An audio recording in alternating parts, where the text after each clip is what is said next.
It is a beautiful Saturday afternoon for baseball in Milwaukee as we welcome you to Miller Park. It's Game 2, the Giants and the Brewers of this Memorial Day weekend series here in Milwaukee. Inside, we're looking at the best record since May 9th. The Brewers, despite the loss yesterday, still equaling Boston's mark over a 17-game span. They have won 13 of those ball games. And over on the western side, the Giants broke a 3-game slide last night, but still in control. 15-7 mark since May 3rd to take over first place in the Western Division. Hi, everybody. Alongside Bill Schroeder, I'm Frank Kashan. Welcome to the broadcast here as we're set for the Giants and the Brewers. And the Brewers dropping a heartbreaker last night, 5-4, had a lot of opportunities, but still, when you look at the stretch they're in right now and climbing over 500 the way they have, everything's still falling into place. Yeah, and this is a stretch that the Brewers are looking at when the season started. A lot of road games. They're in the middle of a stretch where they've got 15 of their 19 games, and so far so good. They're 11-3, 13-4 in that stretch, and everything seems to be working for them, particularly here on this homestand. The pitching has been good just about all season long. The defense has been solid, but for whatever reason, these guys are banging here at Miller Park, and that's got to continue throughout the weekend and into the rest of the season. So if you home schedule has been very good to them. And the pitching has been outstanding as well. Should continue here in this series. We're loving those lefties today. Randy Wolf set to take on Jonathan Sanchez.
Presented by Triple Hops Brewed Miller Lite. Taste greatness.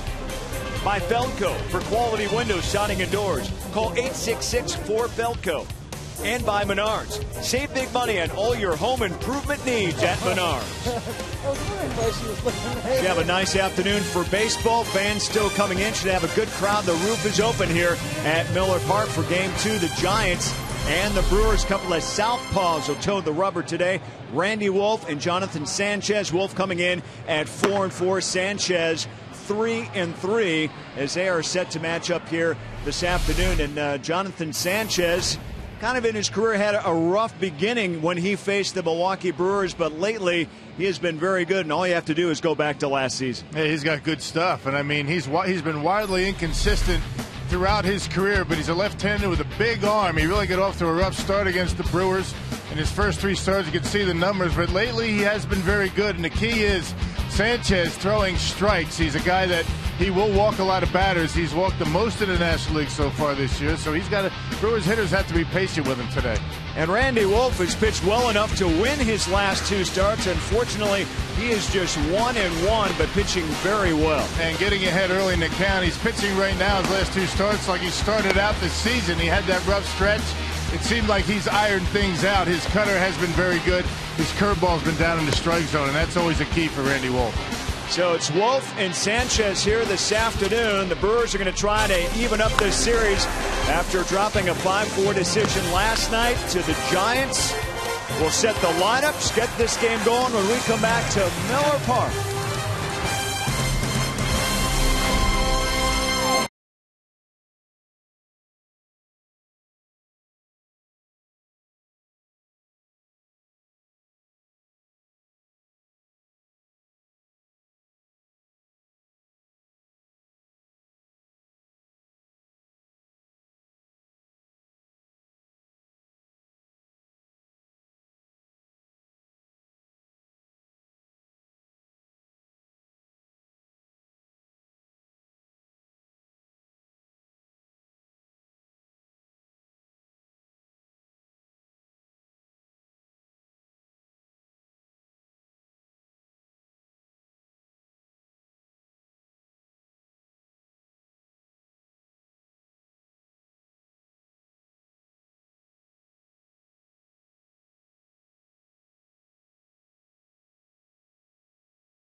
Back at Miller Park, should have a nice Saturday afternoon for baseball. Nice to see the roof open. It's the Giants and Brewers. Bruce Bochy, the Giants manager who was ejected in last night's game, 17th season overall as a big league skipper. This is his lineup today. Aaron Rohn at the top of the order. Freddie Sanchez, Pat Burrell, Cody Ross, Aubrey Huff, Miguel Tejada over at third, Emmanuel Burris at short, and Eli Whiteside behind the plate for Jonathan Sanchez. And Randy Wolf out on the hill for the Brewers, winning his last start, the first since April 24th, Rock. Yeah, that rough stretch that he had, a couple of starts at St. Louis and against the Padres seems to be over. He's been very good against the Dodgers and the Rockies, a combined 3 earned runs in 12 1/3 innings. Randy Wolf making his 11th start of the year, his 19th career against San Francisco. And let's check out that defense behind him, brought to you by Menards. The big defensive note, Niger Morgan over in right, Carlos Gomez in center. Corey Hart is ill today for Milwaukee. Will Nieves behind the plate for Randy Wolf. And we are set for baseball here to get game 2 going as Aaron Rowan steps up to the plate to lead things off for the Giants against Randy Wolf. And first pitch is a strike for Randy Wolf here this afternoon. Mark Wegner calling balls and strikes behind the plate, leading our umpiring crew. Rowan puts it in play, and Braun makes the first out. So 2 pitches and 1 out here in the first. Well, Randy Wolf's last time out against the Rockies right here at Miller Park, 7 strong innings, only allowed 1 earned run, 3 walks, 5 strikeouts, and not allow a home run. That's always a big key for Randy Wolf, keeping the ball in the ballpark. He's able to get ahead early and have him swinging the pitches out of the strike zone late in the count. And he faces Freddie Sanchez now, the number 2 hitter. Sanchez playing second base.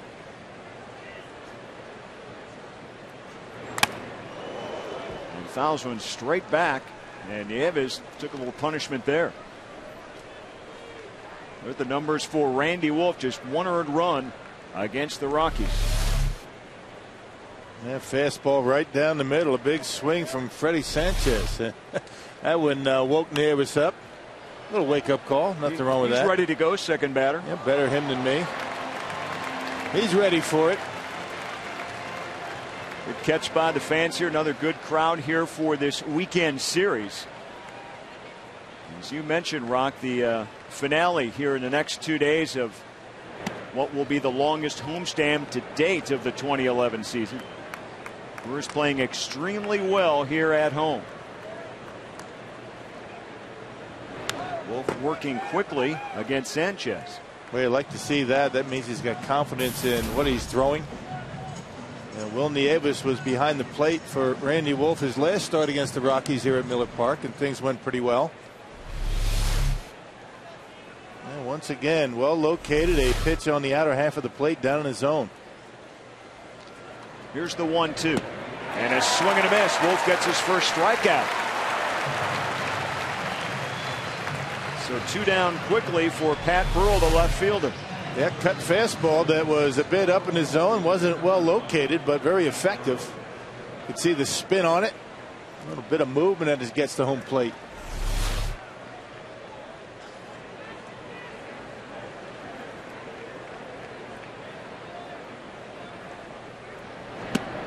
Big cut and a miss by Burrell.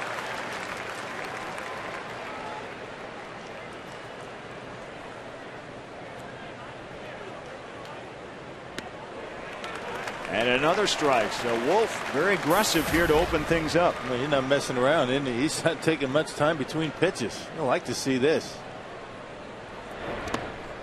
Well, this is definitely something new for Randy Wolf.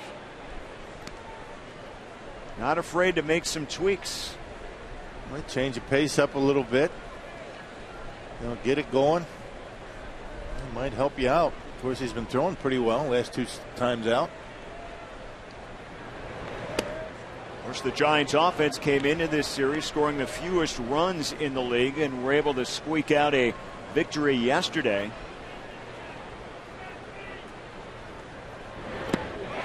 And a strikeout for Randy Wolf, number 2, as Burrell slams his bat. And the Brewers will come to bat here in the bottom half of the first. Good, strong start for the Brewers veteran left-hander.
set for the first time here this afternoon as we go to the bottom of the first. It's the Brewers and the Giants, game 2 of this series. The Brewers open up play 3 games over 500 in second place in the National League Central, 3.5 games behind the St. Louis Cardinals.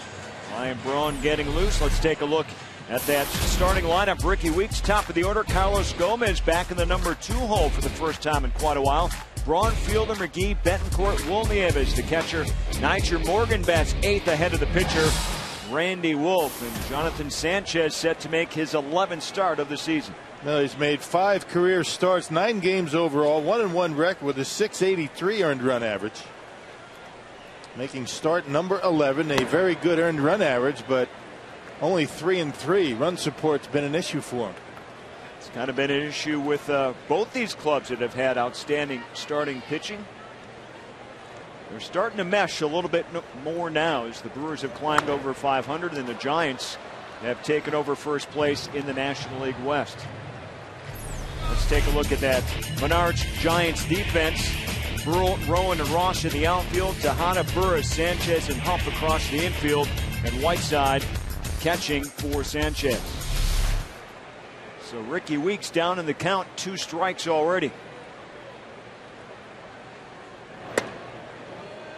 Takes low for a ball. Ricky Weeks, a productive day at the plate yesterday, a home run and 3 RBIs.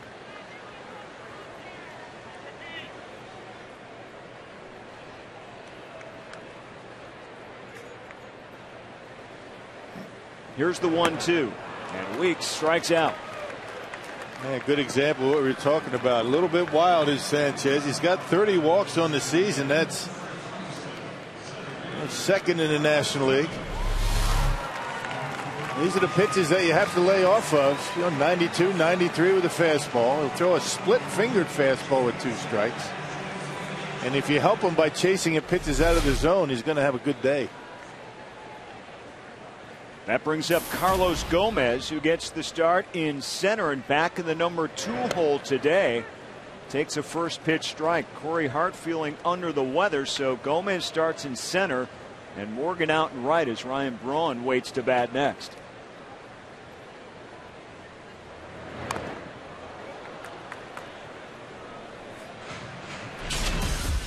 Take a look at Jonathan Sanchez's last start. Interleague play against Oakland. Got a no decision, only 1 earned run in 6 innings of work.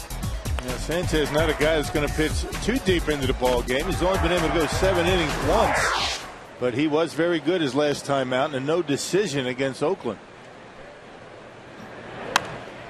And Gomez straight down the right field line, and watch him run. Hesitated for a moment. The ball gets lost in the corner. Gomez on his way to third. Eddie Cedar's going to wave him home. And there'll be no throwers. Gomez scores.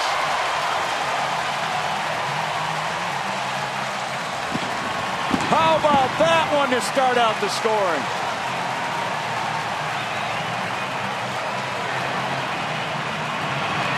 Well, you gotta love watching that guy run. Good approach by Gomez. A breaking ball, slices it inside that first baseline.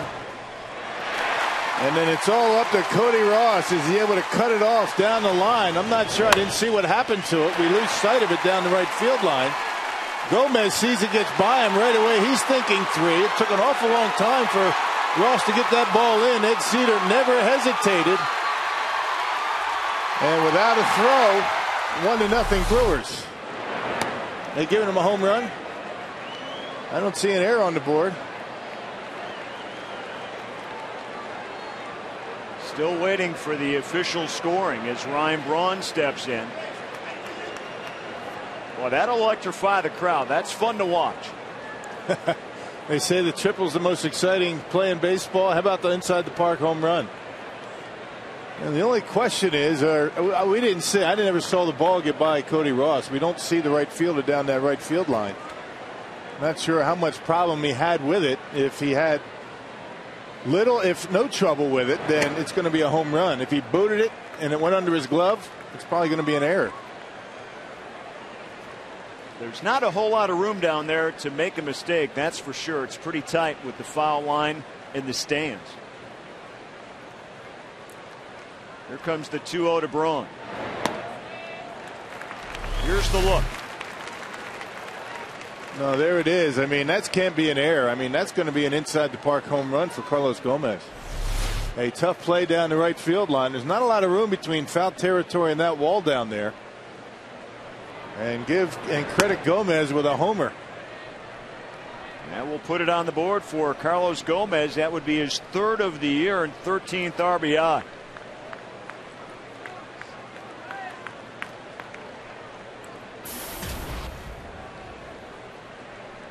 Here's the 3-1 to Ryan Braun. And he'll walk. So another runner on, 1 down here in the first. Yeah, went with a 3-1 split-fingered fastball. That's what you call showing some respect for Ryan Braun. Well, Gomez, he got it going here at Miller Park. It went from a single. If Ross is able to knock that ball down to a home run in a split second, it's a game of inches, isn't it? I think I'm going to patent that, a game of inches.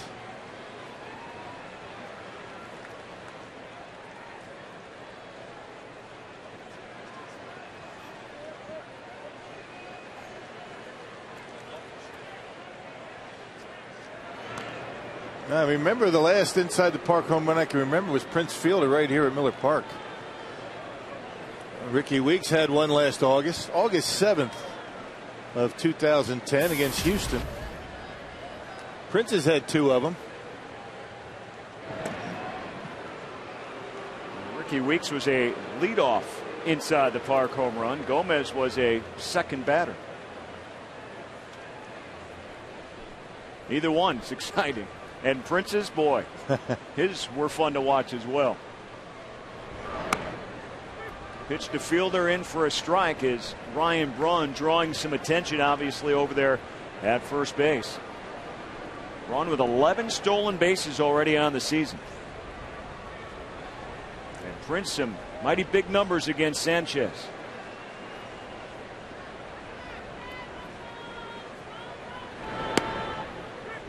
And another strike to Fielder.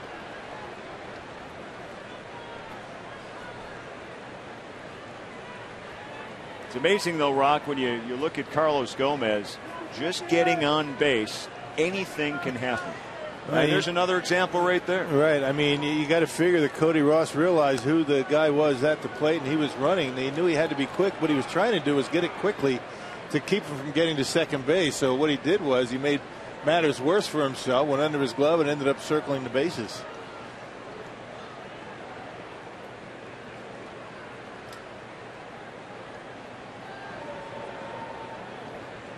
Sanchez taking a long look at Braun now to Fielder. High fly ball left field.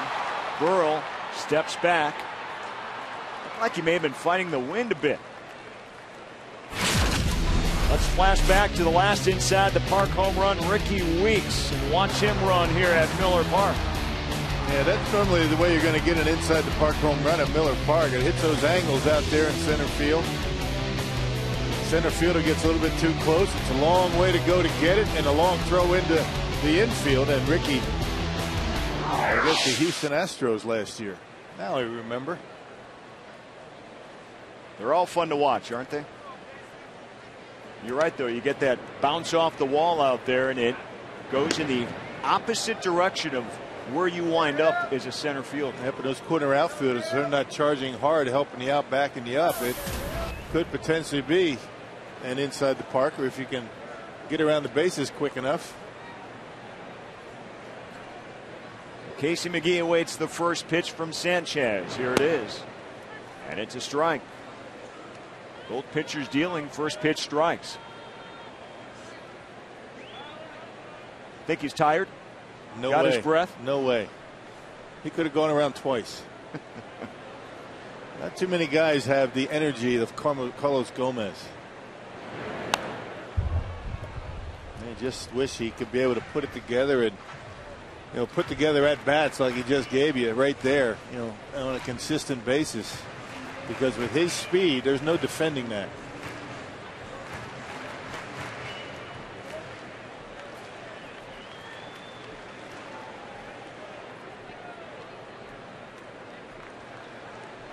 Here's the 0-2 now to McGee. Called strike 3. Inning over, but not before Carlos Gomez gets this crowd going, gets our viewing audience going as well. Right down the right field line, and look at him run for the inside the park. Home run at Miller Park.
Milwaukee on the board early here as we go to the top of the second inning.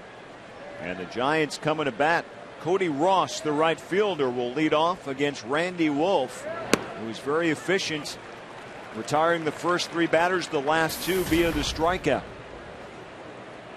We like the rhythm for Randy Wolf as quickly as he's working in the early going here today. Fly ball. Gomez going to get underneath that one in center field for the first out. And Randy Wolf going through the first 2 batters in that first inning and working quickly. Getting first pitch strikes, and a couple of strikeouts that he had ended up being pitches out of the strike zone right there. That pitch was up. The curveball down out of the zone for Pat Burrell, who wasn't very pleased with himself. Fired that bat down, broke it in half. Not the bat's fault, is it? Apparently it was in that case. Here's Aubrey Huff, the first baseman. The only left-handed position player that'll face the left-handed throwing Randy Wolf. Jonathan Sanchez also bats left. He's the pitcher, of course, and just that fast it is a 0-2 count on Aubrey Huff.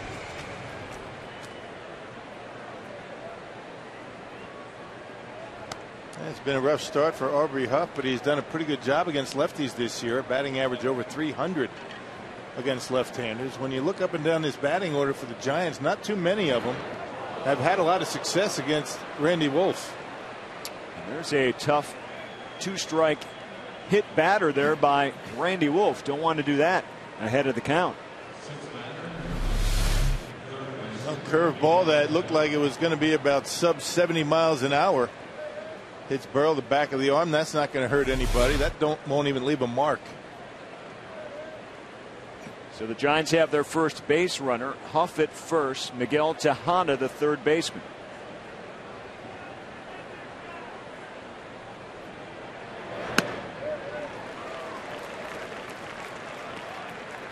Most hit by pitch in the National League. The Giants lead the way now with 23.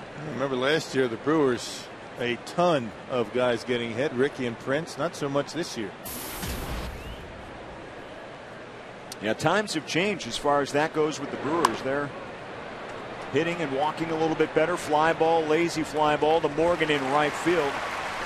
2 down. Hey, join Foley and Lardner for striking out hunger in Milwaukee. Support Foley and Lardner's Cans for a Cause, benefiting Hunger Task Force by bringing canned goods to tomorrow's game at Miller Park. Memorial Day coming up. We're going to be in Cincinnati on Monday. And it's a night game. Won't be playing during the day there. Maybe some fireworks afterwards. Probably a good idea. Start of a big road trip for Milwaukee as Burris takes a whack at the first pitch. Straightaway center field, and Gomez retiring. And a home run ball via the inside the park, working pretty good for Carlos Gomez.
Baseball, it's just not summer without him.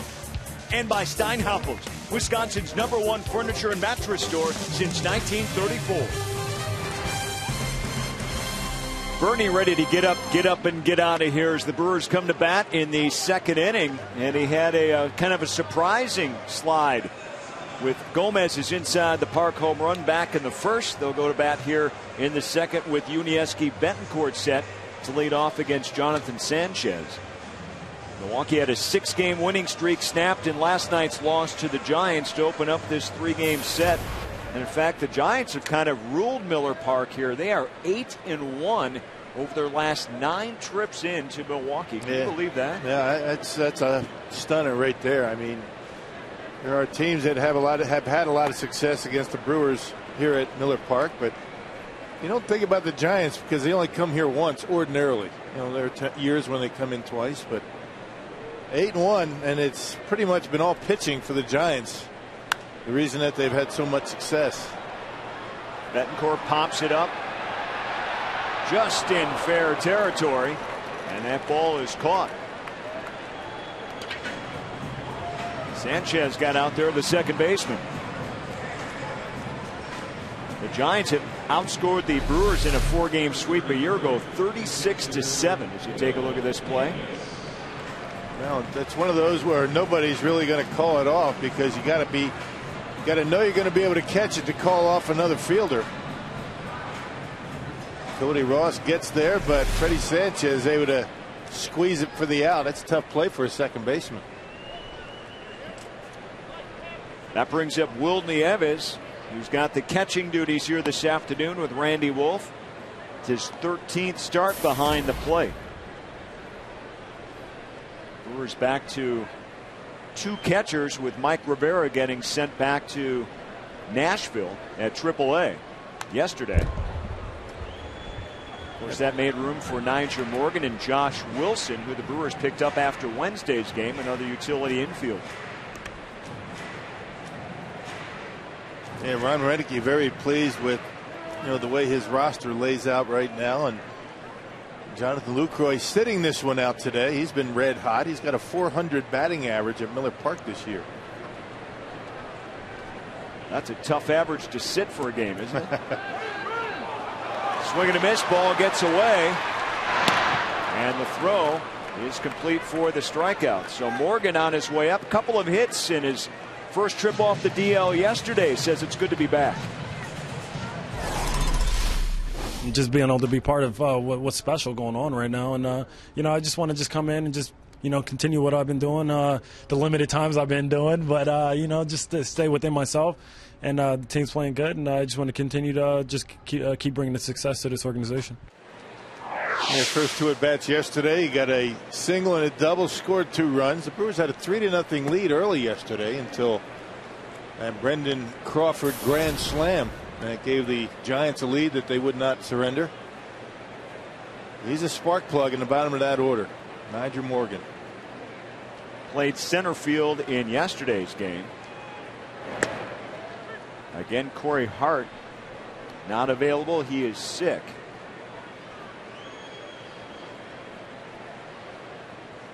Morgan yesterday a single and his double, his first 2 times up, so he was electric. This one just foul.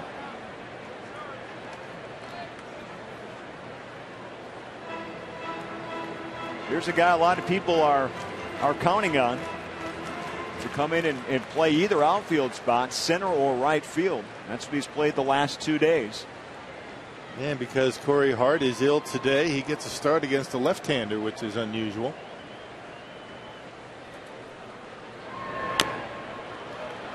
Little chopper. Sanchez fields it and throws for the out. So a 1-2-3 inning for Sanchez and the Giants.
Milwaukee up 1-0, and Randy Wolf has had some success over his career against the San Francisco Giants. Just go back to last September, a complete game shutout, 3-hitter.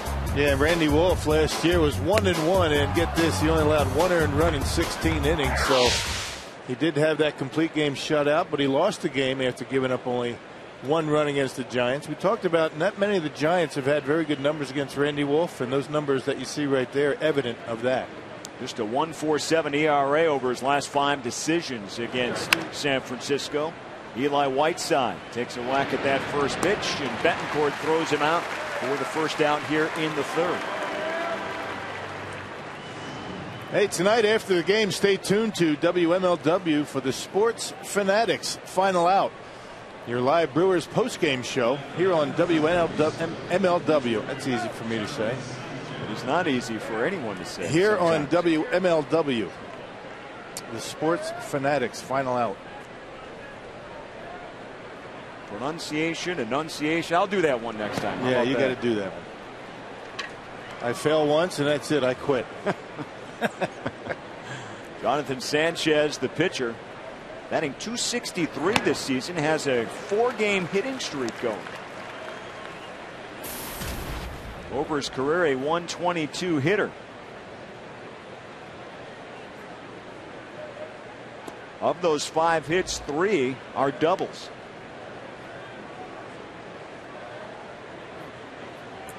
So he's trying to do his part for an offense that hasn't been as productive as they had hoped this season. Of course, they're fighting through some injuries as well, and the pitcher strikes out. But dialed in right now, and he's working very quickly. Check out the cut fastball off the outside corner, and Sanchez tried to pull it. Top of the order, and Aaron Rowan to work against Randy Wolf. He flew out to left field to lead off the game. Of course, Buster Posey among the latest big name Giants who are out. They were talking about those numbers for the Giants against Milwaukee. 8-1 in the last 9 games. You remember the breakout party for Buster Posey here last year? He had 4 home runs in a 3-game series against Milwaukee. That was the breakout for the guy that went on to win the National League Rookie of the Year. Yep, was the starting catcher in the World Series, and when they won it, that was pretty much the time when Buster Posey took over behind home plate. And you don't want to see anybody get injured, and he did on Wednesday when he broke a bone in his lower left leg and tore some ligaments with a collision at the plate.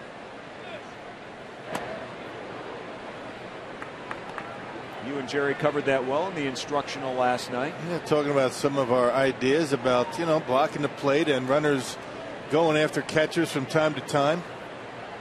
And tough to put your finger on what you can do about it, because sometimes it's the catcher that provokes the contact. Fly ball in the infield, and Prince Fielder calls off Randy Wolf. Well, the run came via Carlos Gomez back in the first inning. And we will see him again as we go to the bottom of the 3rd.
Open, about 65 degrees right now in Milwaukee, and finally getting closer to feeling more like summer. It's too bad the weather could have been nicer for the rest of this homestand, but the crowd sure have been good. That's a nice thing about having the roof. Close it up and you still play ball anyway.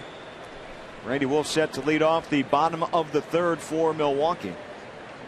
Wolf hitting at 189 in his career, 3 for 18 this season, including a sacrifice. More than capable of helping out his own cause when he's on the mound.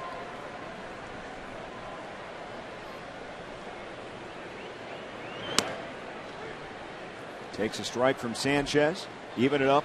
Had a ball and a strike. Sanchez has really gotten his control down. He's given up 30 walks, which is Second most in the National League as he nearly hits Wolf. But over his last 3 outings, just 4 walks.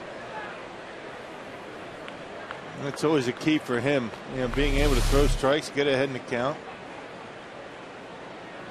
And look out, Randy.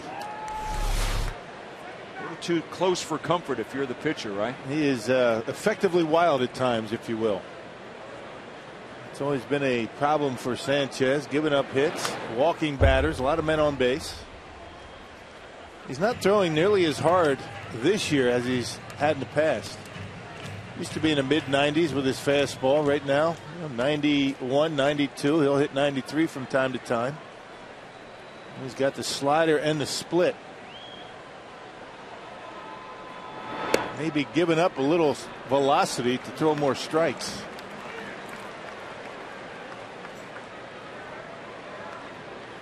Some would describe his fastball as sneaky. Would you go along with that? Sneaky and live. Sneaky and live. Throws some of that high 3/4 delivery, making it tough on lefties. Randy Wolf, the left-handed hitting pitcher, hanging tough. Count remains full. Sausages are out for a meet and greet in the stands. Always a good sign. Just got to watch. Just got to watch going down the stairs. That's a good one. All right, Randy Wolf strikes out for the first out here in the 3rd inning. Meet and greet, that's pretty good. A little meet and greet. Get it? I get it. Yeah. Hey, come out to Miller Park on Sunday, June 26th, as the Brewers take on the Twins at 1:10 p.m. The first 15,000 fans 21 and older will get a camouflage Brewers baseball cap, compliments of Miller High Life. Some more meet and greet.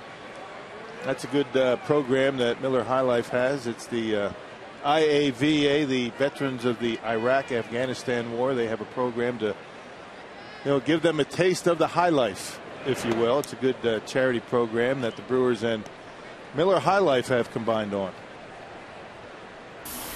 A good one to participate in. Absolutely. A lot of good things coming up this summer here at Miller Park, and the good news, the Brewers are playing extremely well here, folks. 19-7, their home record. And they'll try to close out these final 2 games of this 9-game homestand with victories, try to win another series. They had won 6 in a row before last night's 1-run loss.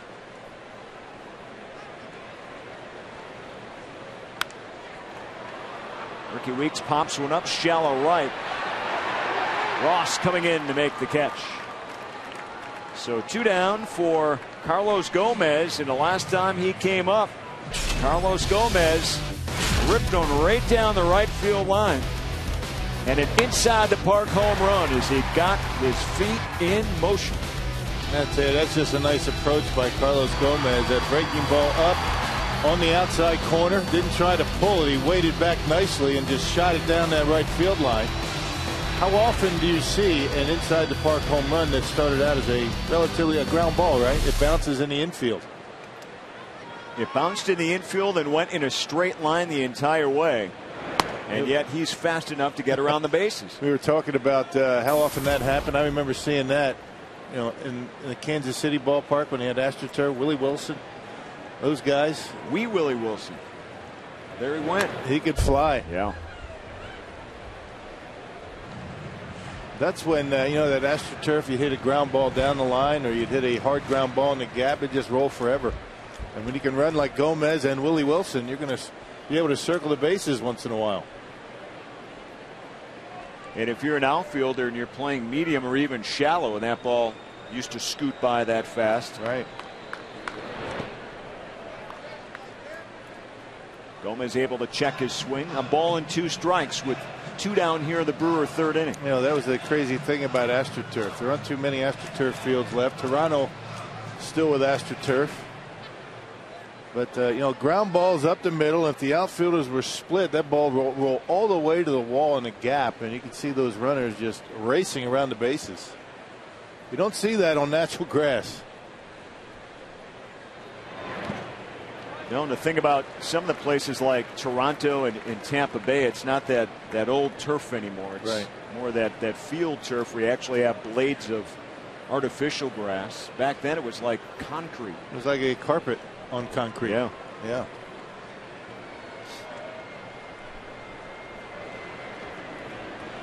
Gomez has worked to count to 2-2.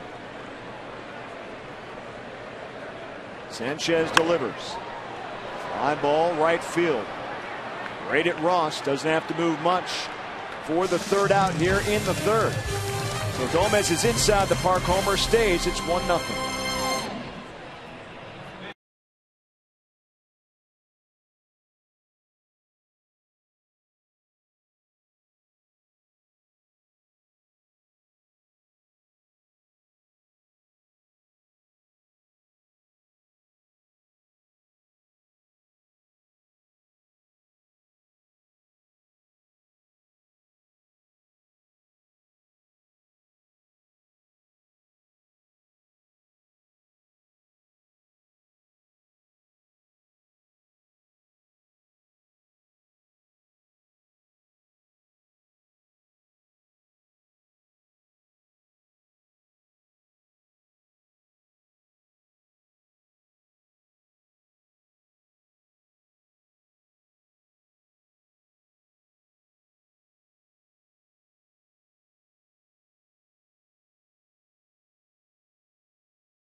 Set. Brewers lead this one 1-0 thanks to Carlos Gomez with the poke right down the right field line, and he wheels all the way around the bases for the inside the park home run. And Randy Wolf being aggressive here this afternoon and mowing down the Giants. They are frustrated already, and it's still early. It's 1-0 Milwaukee as we go now to the top of the fourth inning. And the Giants' Freddie Sanchez set the lead off against Randy Wolf. Sanchez struck out back in the first. Among the active players, has the highest batting average coming into the game at .299. The NL batting champ back in the 2006 season with the Pittsburgh Pirates. Had a good day yesterday, Sanchez, with a couple of base hits. Good contact hitter, very rarely strikes out, although he struck out in the first. Fly ball, Morgan, right field, still going back, warning track, and makes the catch. Got some carry here with the roof open. Our Subway trivia question today: how many father-son tandems have each hit 200 home runs in Major League history? That'll get you thinking a little bit. Yeah, that's a good question. Wonder if we have a hint right here. The Fielder family. Maybe. Did Bobby Bonds hit 200 home runs? Be a good guess. Well, Barry did. He hit 200 home runs about 3 times, 4 times almost, didn't he? Yeah. Pat Burrell now up, who struck out back in the first. 1 down here, the Giants' 4th. And he's quickly down 2 strikes. Remember, he broke his bat when he struck out to end the first inning in frustration. See if he does it again. A little more calm this time. No, both times he struck out on pitches that were not strikes. He struck out his first time up on a curveball in the dirt. This time a fastball that was a little high but had the plate. Boy, Randy Wolf able to locate his fastball very well so far. He's got the cutter working, the fastball in and out, and the curveball. This is the way Randy Wolf started his season this year, throwing everything right where he wanted to throw it. Cody Ross, the right fielder, with 2 down. Randy Wolf with 4 strikes already here into the 4th inning.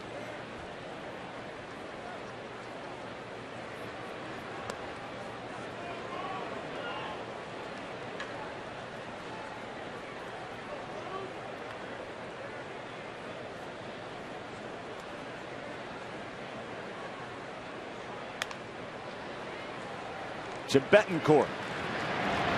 And another 1-2-3 inning for Milwaukee. Let's see what the Brewers can do offensively. The big boppers, Braun, Fielder, and McGee set to come up here in the 4th.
One nothing lead. And let's answer some trivia for you. The Subway trivia question: how many father-son tandems have each hit 200 home runs in Major League history? There are 4. And here they are: Gus and Buddy Bell, and Felipe and Moises Alou, and of course Prince and his dad Cecil, and you guessed it, Bobby and Barry Bonds. Not sure I would have guessed the Bells out of there. I was thinking of Alou, since Felipe Alou managed this club before Bruce Bochy took over. How about the Griffies? That was a guess. That would have been Pops didn't get 200. That would have been a good guess, but incorrect.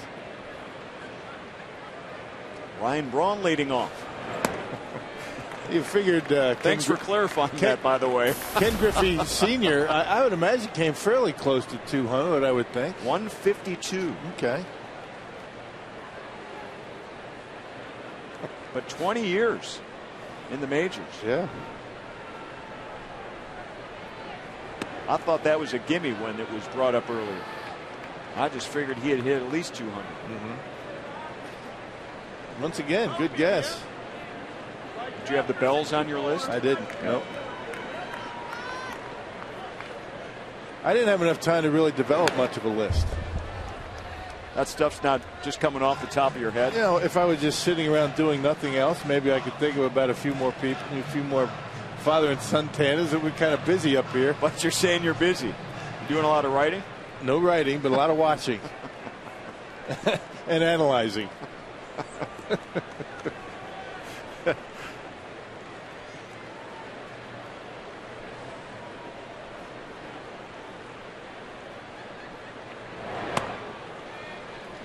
A good eye, draws the count full. Ryan Braun walked back in the 1st. That was right after Gomez's inside the park home run.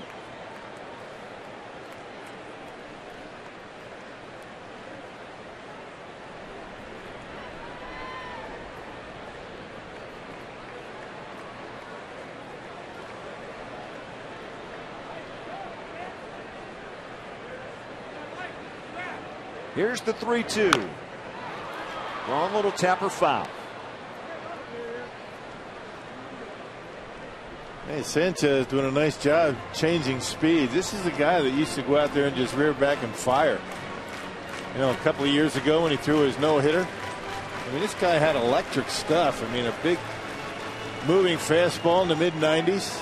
Had that splitter, electric slider, but I think he's taken a little bit off to be able to throw more strikes, be a little bit more consistent, which he's been able to do so far this year. One thing he has not been able to do is get too deep into games very often.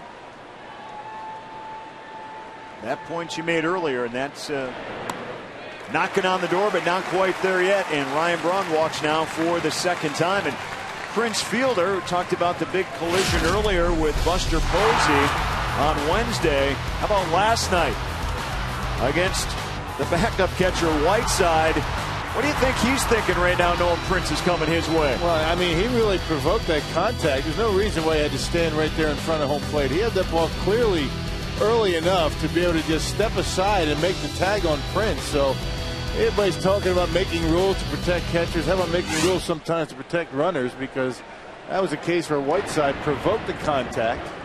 A lot of times it's the runner that's going to provoke the contact. So it's just the way baseball is. That stuff's going to happen. And unfortunately, Buster Posey got hurt, you know, blocking the plate. That stuff happens too. I thought you brought up a good point, though, through the telecast last night and on the instructional, as Fielder pokes one down the left field line, but just fouled. About where you would suggest position for a catcher to be in fair territory versus foul territory, well, and where you're stepping. Yeah, if a catcher is setting up and blocking the plate and he's got a foot right in foul territory, I mean, you're setting yourself up for a collision. You're anticipating a collision. But if a catcher is setting up in front of home plate and really trying to make a sweep tag like up in there, I mean, and a runner goes into fair territory to go get him, I don't think that they need to do that. They shouldn't be able to do that, because if a catcher shows the runner the plate, which Whiteside did not do for Prince Fielder, he did it for Nyjer Morgan yesterday, and Nyjer slid. So if you go out and attack a catcher when he's in fair territory, I think that if you're going to incorporate a rule, that might be one to think about.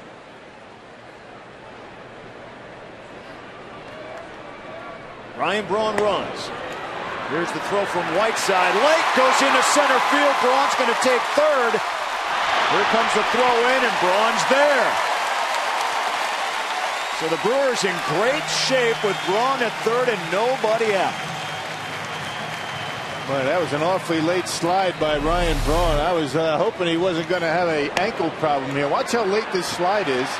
He just jams that foot right into the bag, and he gets up. And it was good to see him running so well to third base. Boy, that was a hard slide into second. 12th stolen base for Ryan Braun already on the season. Well, he has been running wild, and it really doesn't matter that Prince is right behind him in the lineup. He's been stealing base, second base. Look at how hard he goes in.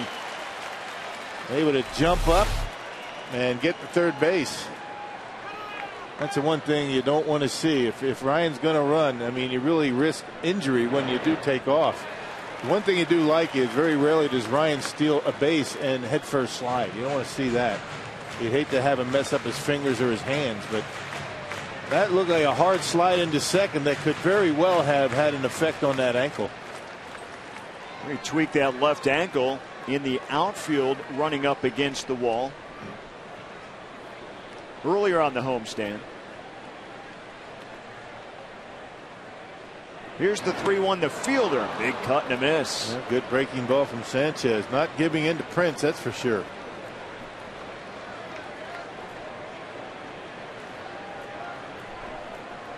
One and two in the National League, and RBIs at home.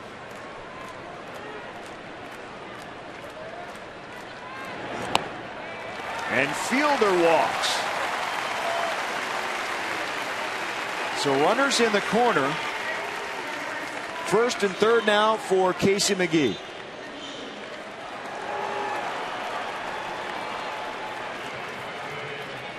And Tejada and Whiteside, the catcher, come out to talk to Sanchez.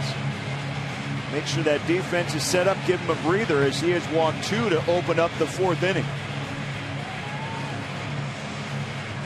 Talked about the walks that were an issue up until the last few starts, and now he has walked 3 so far in this game, and we're in the 4th. Yep, 33 already this year to go along with 66 strikeouts.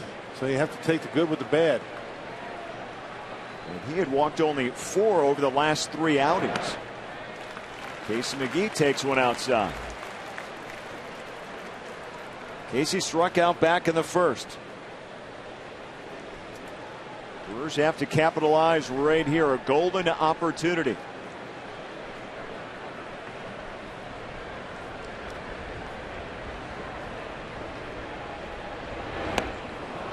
Swing and a miss by McGee. And good breaking ball right there. Right underneath the hands of Casey on a 1-0 count.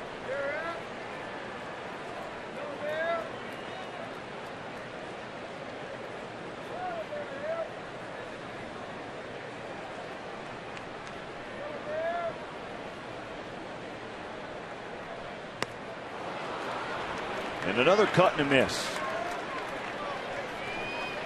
So McGee down 1-2. Got to lay off that high fastball from this guy. That looks good, but tough to get to.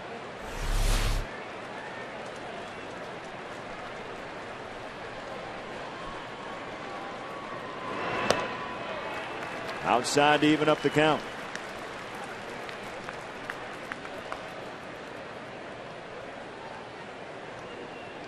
Sanchez 2 years removed from throwing a no-hitter. That was back in 2009. McGee,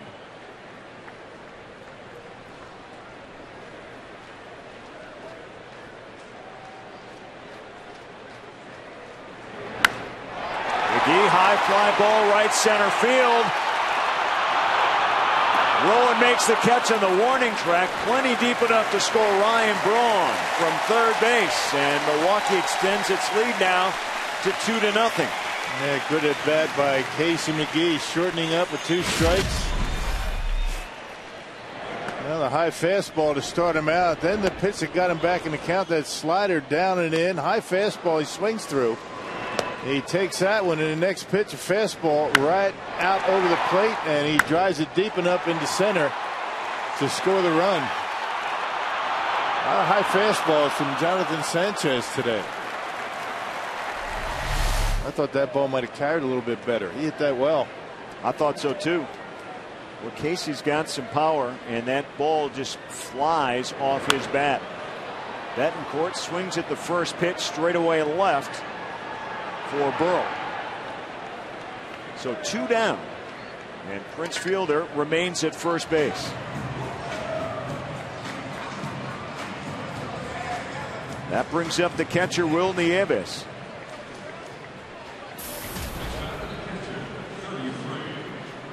Nieves struck out back in the 2nd.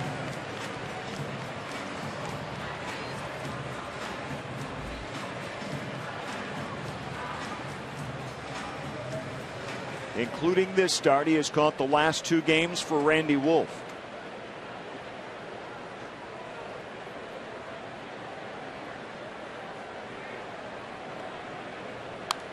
Well, I guess that's not such a bad deal. I mean, at least you have a situation where Randy Wolf gets comfortable with a certain catcher.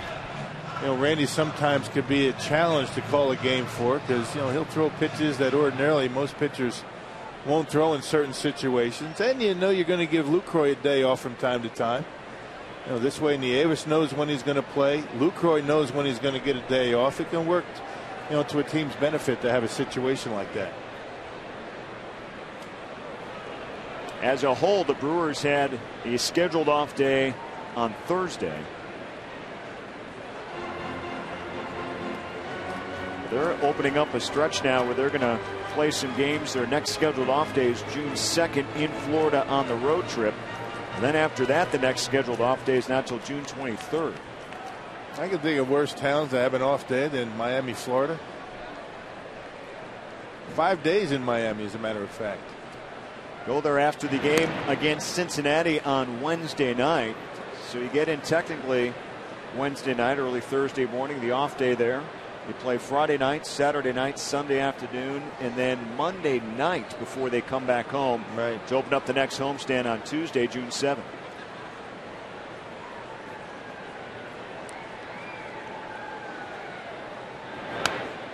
They call that what, the wraparound series? Wraparound series, yep. You know, Friday to Monday. You don't see many of those. Every team has maybe one a year.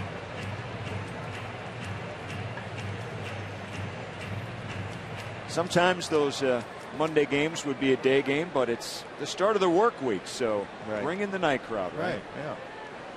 You don't want to play too many day games in Florida, though. Just one on that series on Sunday afternoon. A little toasty out there.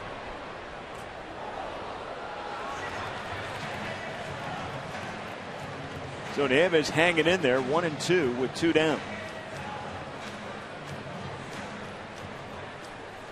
Brewers drew 2 walks to open up the frame. Braun and Fielder. Braun had stole second and moved to third on the throwing error.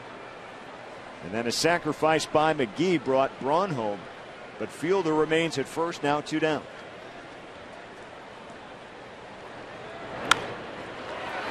Straight up the middle, base hit for Will Nieves. Good at bat for the Brewer catcher. Yep, weighted back nicely on an off-speed pitch, 81 miles an hour.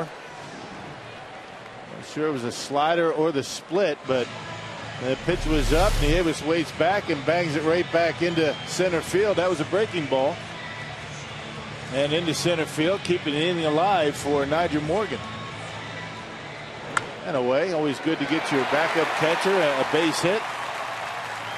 That makes your day. You get a hit early. Dave Righetti, the pitching coach, out to chat with Jonathan Sanchez. Pitch count right now at 67 with 2 down here in the 4th inning. And the good news for Milwaukee's bottom half of the lineup right now is Nigel Morgan is up with 2 on and 2 down. Good spot for him to be in at this point in the number 8 hole.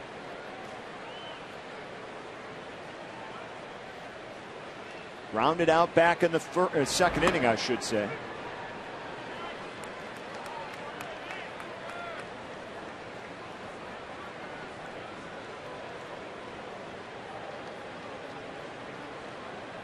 Getting on base was instrumental for Morgan last night.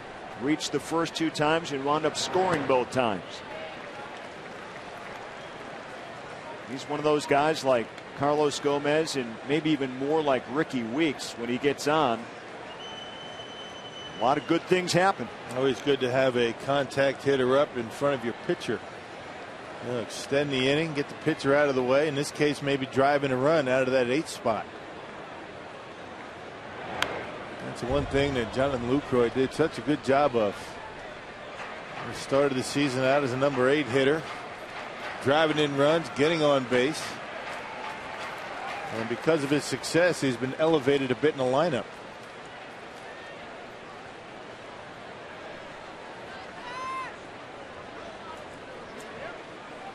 Nigel Morgan, 2 stints on the disabled list already this season.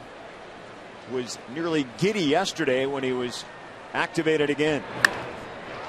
And to the shortstop, good stop by Burris, and they get the lead run.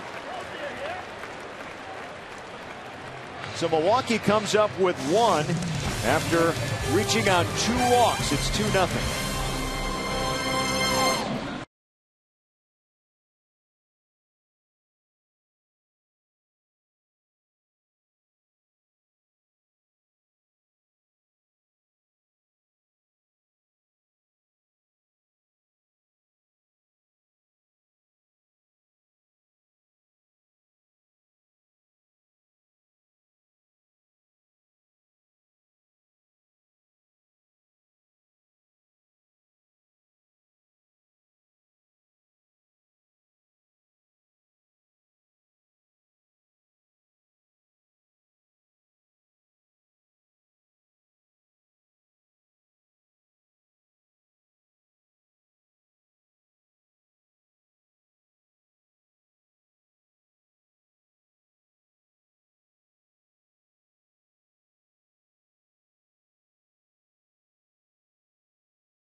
2-0 here as we move to the 5th inning.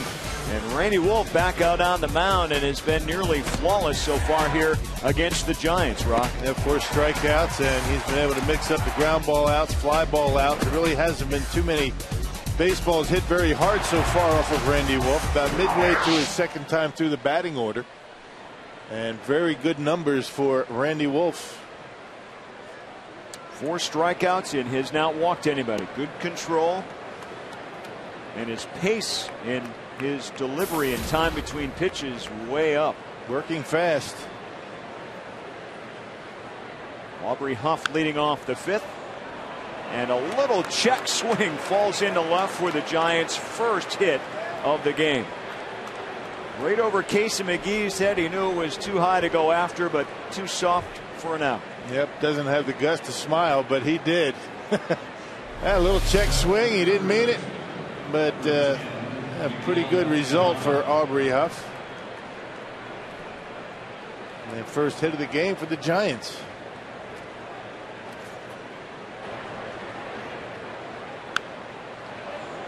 That brings up Miguel Tejada, who flew out to right field his first time up. So the leadoff man aboard here for the first time of the game. Only the 2nd base runner by the Giants against Randy Wolf, and Huff has reached both times. He got hit by a pitch back in the 2nd inning.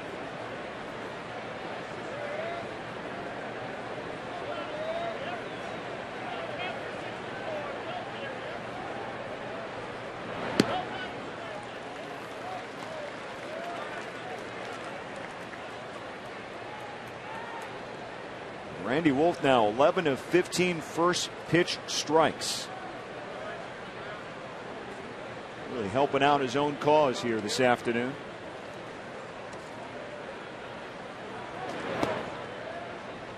This one misses low to even the count. Well, the old pitching adage, throw strikes early so you don't have to throw them late in the count. You know, Randy's been able to do that today. Getting a lot of his outs on pitches out of the strike zone.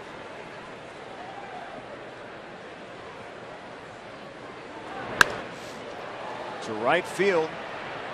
Morgan's got it for the first out. Now the Brewers are red hot at home this year, so don't miss a chance to see the Brewers take on the New York Mets when they return to Miller Park June 7th and 9th. Tickets are going fast. Call 414-902-4000 or visit Brewers.com.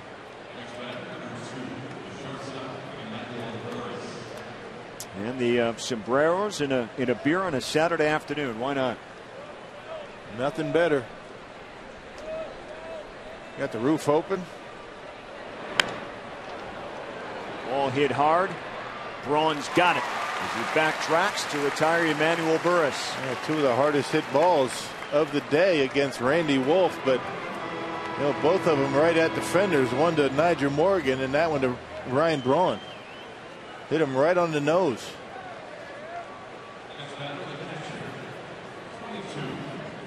So Nieves and Wolf come out. Meet one more time before they face the catcher Eli Whiteside.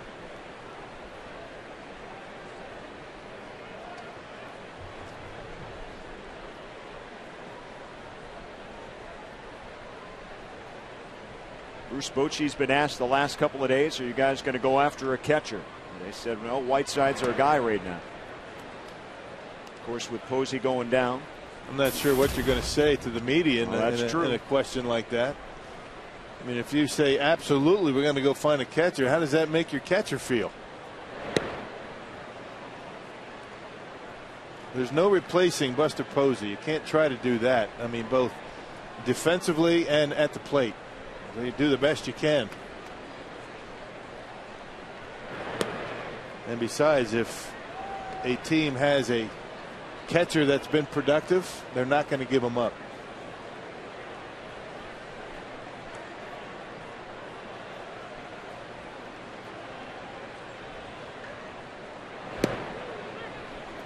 There's a strike from Randy Wolf, 3-1. Well, I mean, if a guy like Prince Fielder goes down, or Ricky Weeks goes down, or Ryan Braun, You can't replace them either.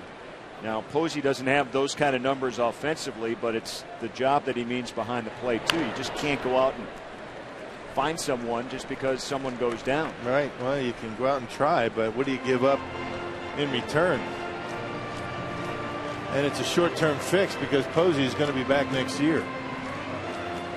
What do you give up in the short term?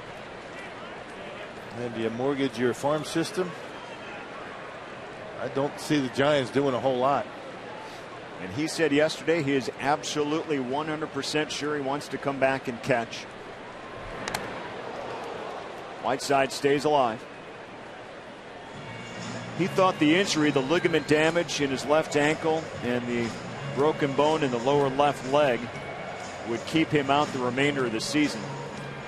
The Giants hadn't gone as far as saying that, of course. He hasn't had the surgery yet. There had been some hope maybe he could come back maybe in September. That's a lot of damage to one small area. It's not often you hear a player do that. Yeah, get hurt. A couple days later said, I'm done. I'm done for the year. Usually a player is going to say, yeah, I'm going to try and come back. This one ripped down the line and foul again. That injury on Buster Posey happened on Wednesday night against the Marlins in extra innings. It was the left ankle that suffered the damage. And it turned it over. You could see the way he got pinned behind him, and it looked as though Posey was expecting to make a tag on the runner as he slid in, but you know, the base runner Cousins came after him and got him pretty good.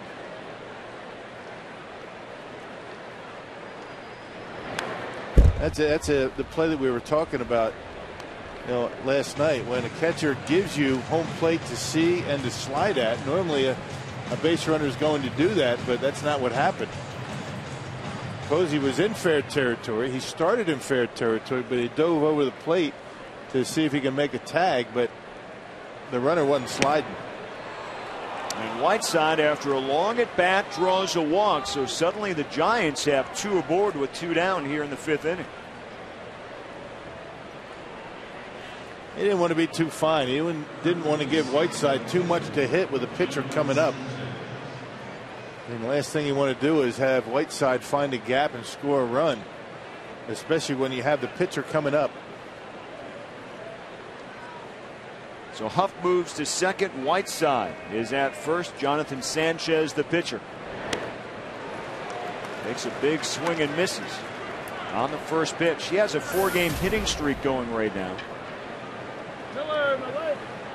Looks like he's got a lot of problems handling anything away from him. He's pulling off everything.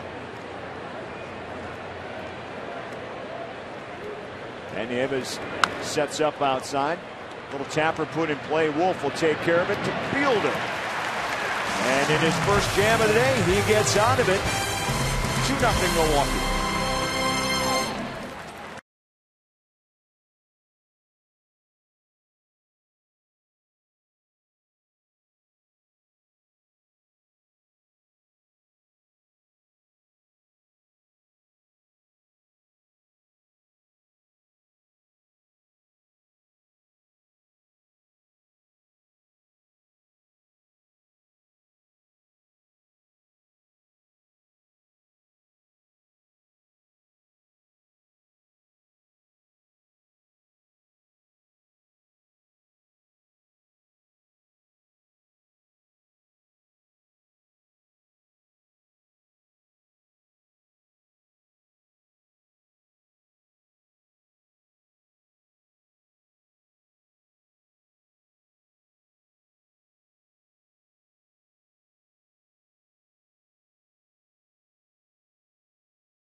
Leave here at Miller Park, and we were talking about collisions at home plate and catchers showing runners home plate and not showing runners at home plate. Here you see Nigel Morgan. He's got a clear angle, and he can see home plate. Eli Whiteside giving him home plate to slide at, and that's exactly what he did. It was a close play, but no collision. Now here is the Prince Fielder play.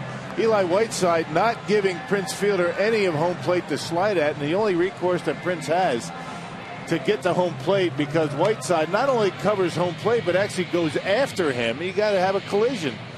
I mean, so catchers certainly have something to say about whether there's going to be a collision at the plate or not most of the time. Now, there are some times when catchers show home plate and base runners go after catchers in fair territory. That is where I think if there is going to be a rule to protect catchers, that may be an area where they can concentrate.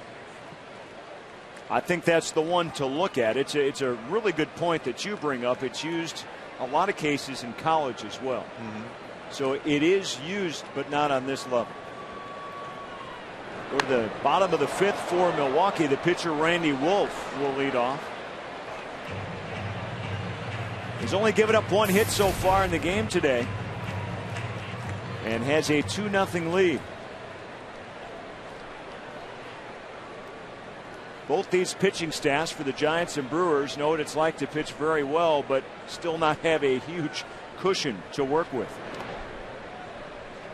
Thus the case in the top of the fifth inning, where Randy Wolf had 2 aboard even with 2 down.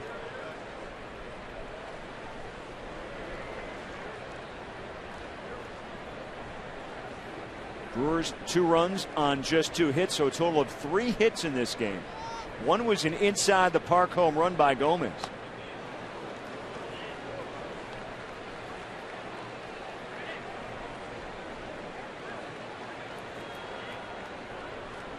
There's Carlos Gomez.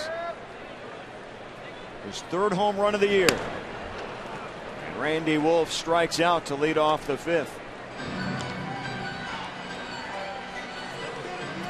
Now let's take a look at the Wednesday, Posey incident. You can see where he's setting up. I mean, he's clearly in fair territory out in this direction. Now what he's going to do is he's going to get the baseball. Now Cousins actually can see the plate. He does not have any intention of going to the foul side of the bag. Look at the way he goes into fair territory, goes after Posey. I think if there's going to be a rule that's going to be instated there, that is certainly something that can be addressed, because there was never any intent for Cousins, the base runner, to actually just slide into home plate, score the run. He went after the catcher. He went after the catcher in fair territory, and I think that would be an area that they can look at. I would agree. You bring up a very valid point. It seems to be pretty cut and dry if they were indeed to consider anything. It didn't even look like the base runner was worried about home plate, did it? Correct. I mean, he was just going in like a missile after the catcher. I mean, Rock, there's got to be a theory out there. If you're the base runner and you know that there's going to be a play at the plate, if you can do anything to knock the ball away, you're automatically safe. I mean, you're going to score. Right. You're going to be safe if the catcher doesn't have the ball. And if your intention first off is to make sure he doesn't have it, and your second intention is to score, we saw a perfect example right there. All right. And, by the letter of the rules, and you look at the rule book, you cannot block home plate unless you have the ball in your hands.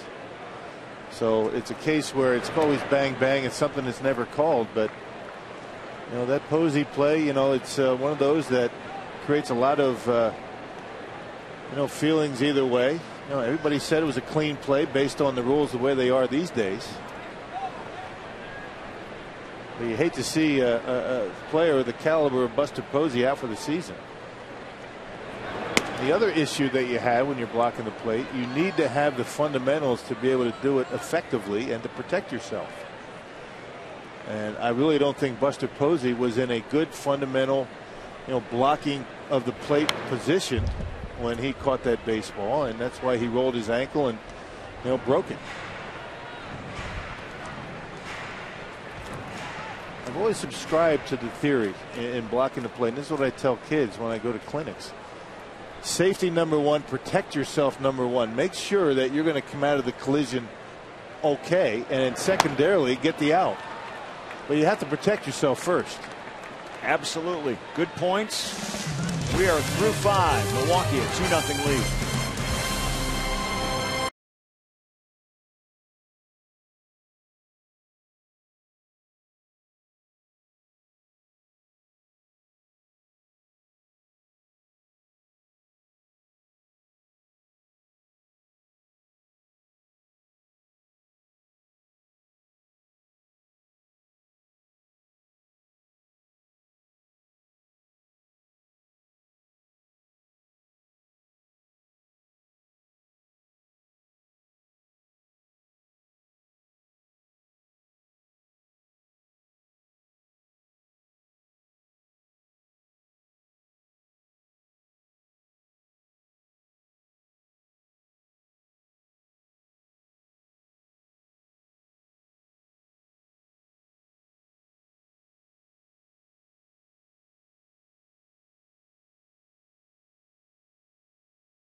TV, American Furniture, Electronics, and Appliances. Bring it home. And by the Miller Lite Vortex bottle. Taste greatness. Back at Miller Park, it is a nice Saturday afternoon. Overcast skies, but temperatures in the mid-60s. The roof is open. Randy Wolf pitching a gem so far. A 2-0 lead at this point as we go to the top of the 6th inning. And Aaron Rowan set to lead off 0 for 2 in this game.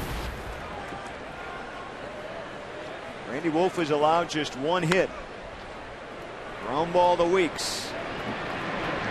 1 down.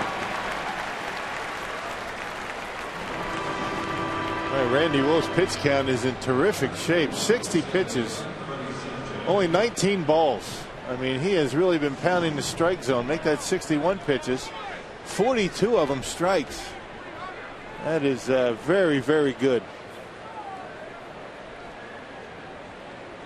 Now he faces Freddie Sanchez, who has struck out and flown out to right.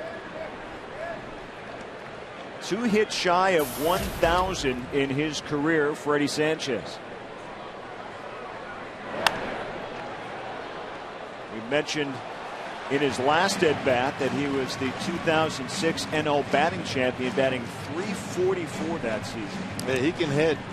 I mean, doesn't hit for much power. But he'll surprise you once in a while, like he did with that fly ball. He hit his last time up. He took Nigel Morgan back to the warning track and right. But a guy that'll take a fastball in, shoot it to right field, will take a fastball about 3 inches off the corner like he did last night and hook it into left field. He's a tough guy to defend. And if you look at the Brewers defensively, that's about as straight away as you'll ever see the Brewers play any hitter, because you never know where Sanchez is going to hit the baseball.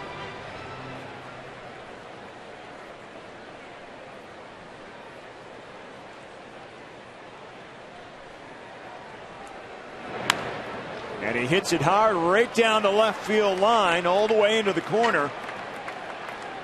And Braun retrieves the ball. Sanchez settles in at second base with a 1-out double.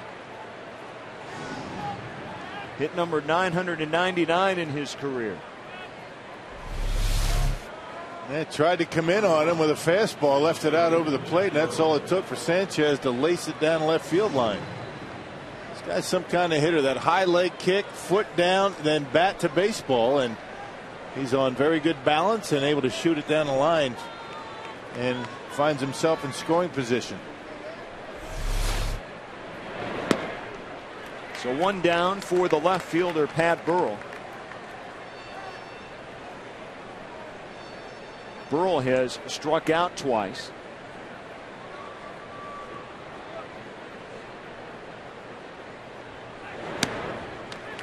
There's a strike in the inside corner from Wolf. It's one of those days for Burrell so far. Every pitch he takes is a strike, and every one he swings at's out of the strike zone. We've all had days like that. The not so fun days. Hey, long days. Of course, it's early for Burrell. Some good hitter. This one gets past Nieves, and so the runner Sanchez moves up to third and could score on a fly ball.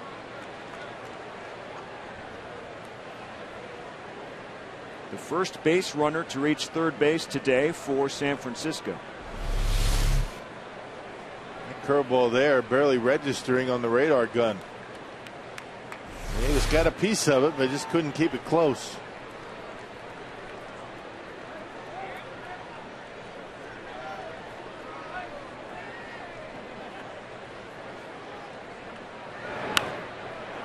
High fly ball, shallow left, Betancourt.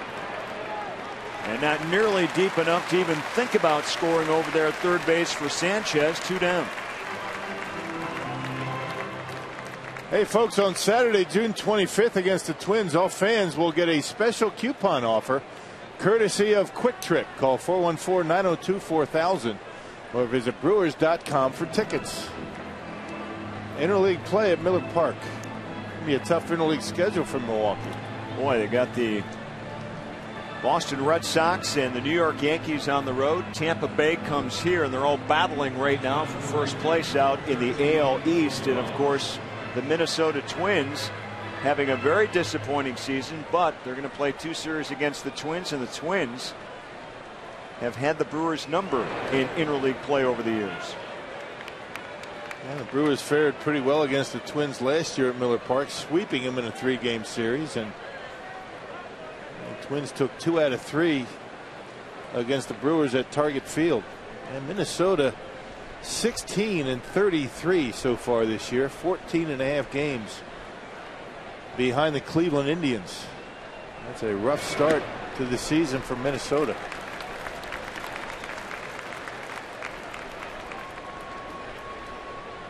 And Minnesota losing a 5-run lead late in the game last night to the Angels, so nothing going their way. And Liriano is also missing some time with a sore shoulder. Of course, he threw the no-hitter earlier this season.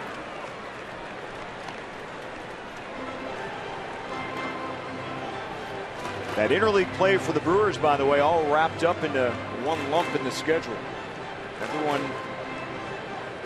Almost everyone has played interleague at least one series so far.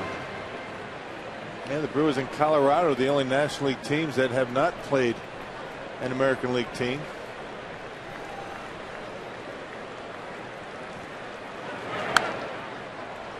Cody Ross hanging tough on the 1-2 count.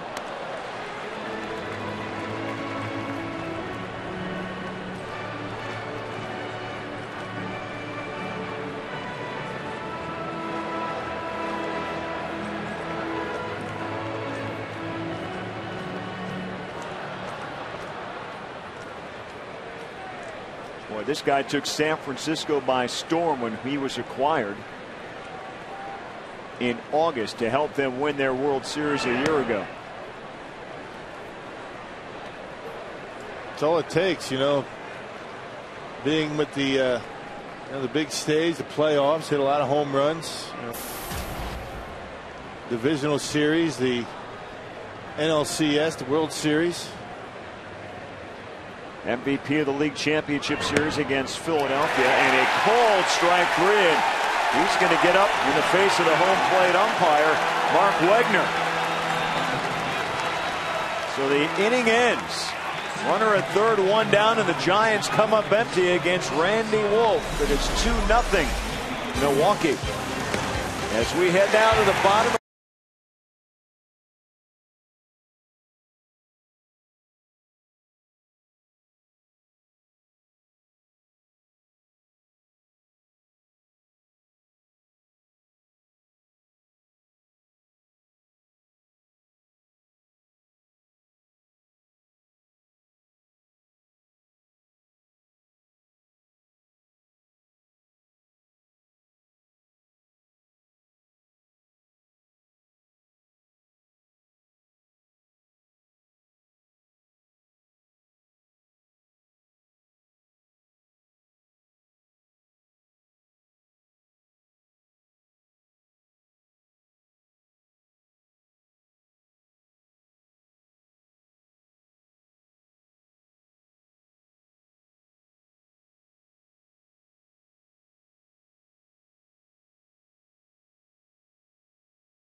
Hey, on Sunday, June 12th, the Brewers take on the St. Louis Cardinals. All fans in attendance will get a Zach Greinke bobblehead. Compliments of our friends at Time Warner Cable. For tickets, call 414-902-4000 or visit Brewers.com. You have to get a bobblehead that has a bat in his hand, since he hit his first home run as a Brewer in his last game. A bomb, second deck to left field. See what the Brewers can do. They're position players against Jonathan Sanchez here in the 6th inning. The Brewers with a 2-run lead right now. Sanchez and Wolf have been very good in this game.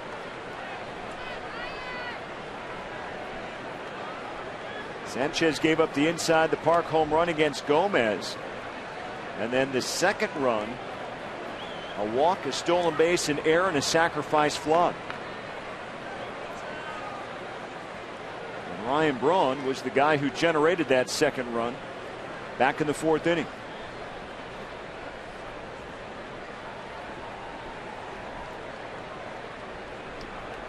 He has walked twice against Sanchez in this game. Very patient at the plate, 2-1. Giants don't seem to be very happy with Mark Wegner's strike zone. The Brewers don't seem to have a problem with it. Randy Wolf has not really looked into home plate too often. You know, the pitch before last, I think Sanchez looking in there thought that was a strike, saw him peeking into that Giant dugout. Cody Ross not very happy with that third strike call on him.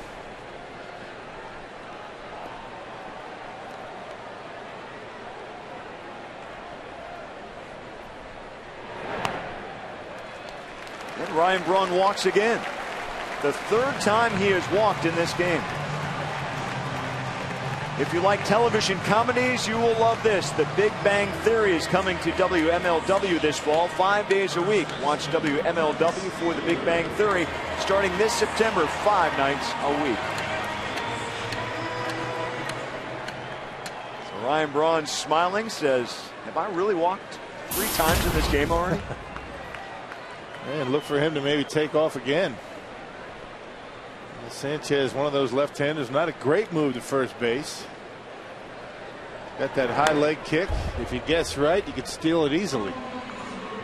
Well, he guessed right once and then drew a throwing error to wind up at third base. And Brony's now walked 31 times this year to go along with 36 strikeouts. That's pretty good for a power hitter.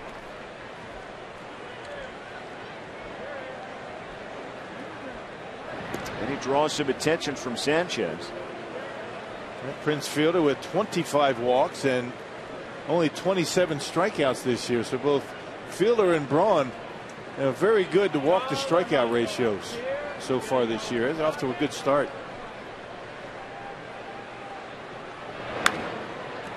Right back at Sanchez. To short, back to first in the 1-6-3 double play.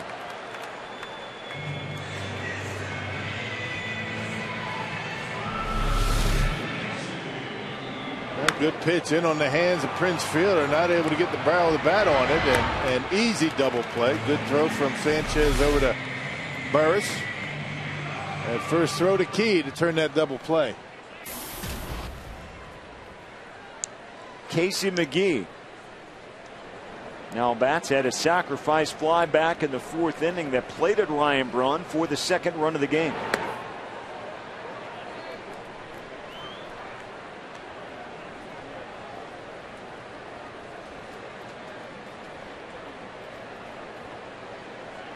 Yeah, once again Sanchez showing his displeasure with the home plate umpire.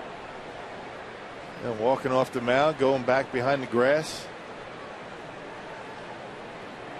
And not making any eye contact. Keeping that head lower. And not making any friends. They don't expect to get many calls if you continue to do that. Not showing them up. Nobody in the stands knows what's going on, but certainly the home plate umpire knows what it's about.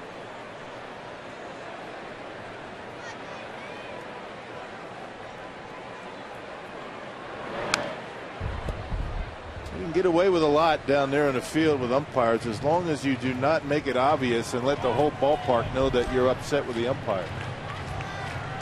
Well, catchers pretty much have a lot of leeway, a lot of leash if they just look forward and say their piece. Once you start turning around, dropping that mass, that's when you get the heave-ho. And the 1-2 to McGee misses outside. Sanchez maybe thought he had another one that missed. It's one thing when you see a batter like Cody Ross get in the face of Wegner on called strike 3. You know, you're not supposed to argue balls and strikes. You wonder how polite you have to be when you do get up and are within inches of the umpire. Yeah, well, there's certain words, certain buzzwords that will be automatic ejections. Every player knows and every umpire knows what they are. You start to get a bit personal and you're gone. You argue in a general sense and I think you'll be all right as long as you don't take it too far. 3-2 to McGee. And he swings and misses, strikes out. And the Brewers are done here in the 6th inning. 2-run cushion.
Carlos Gomez back in the opening inning for Milwaukee.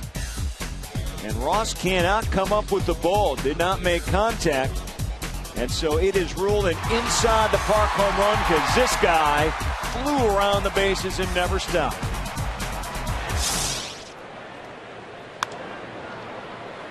Top of the 7th, Huff, fly ball into center field. And one down quickly for the Giants against Randy Wolf.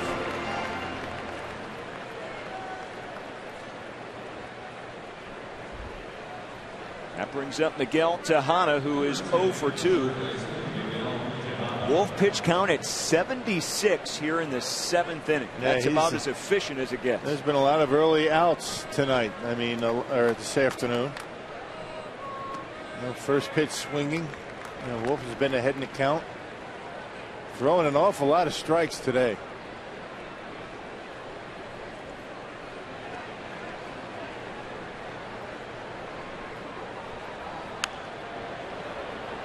Tejada rips one foul. Well, Randy Wolf doing something against San Francisco hitters that very few left-handed pitchers have been able to do so far this season. They came into this game with an 11-4 record against left-handed pitching. That's pretty good. They've got some pretty good right-handed pop in their lineup. Much better right-handed lineup than left-handed. Of course, you wouldn't be able to convince Sean Markham of that. Third time through in yesterday's ball game, those left-handers did a pretty good job.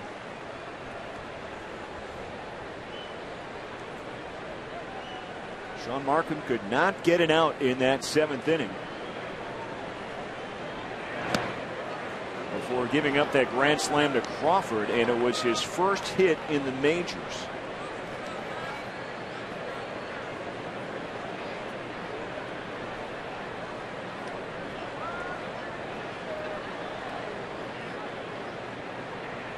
Here's the 1-2 to Tejada. Fly ball, Fielder drifts back into shallow right. Ricky Weeks right behind him, but Fielder makes the play.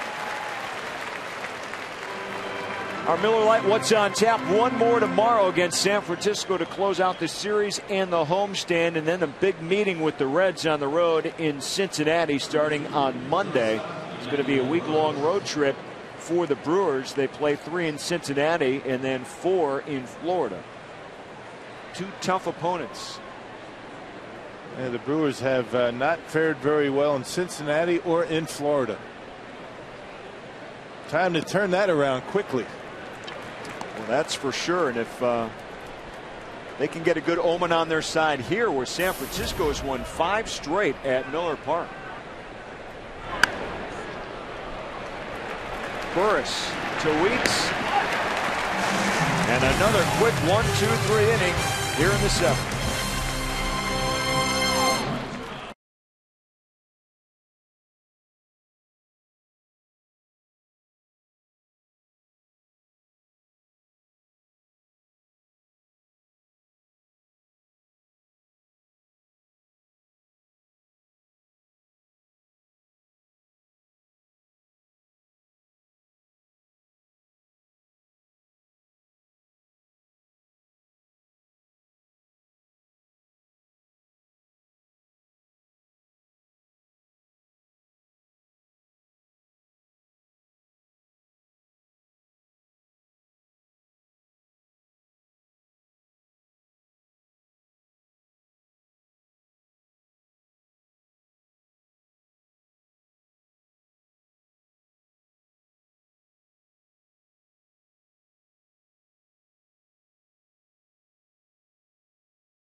With a 2-run lead over San Francisco, each team with only 2 hits so far in the contest. More than 42,500 are here on this Memorial Day weekend game. Roof is open, sun trying to break through the clouds. Still a nice Saturday afternoon. Milwaukee trying to even up the series against the Giants after losing by a run on Friday night. And Jonathan Sanchez, the left-hander, goes back to work against Milwaukee.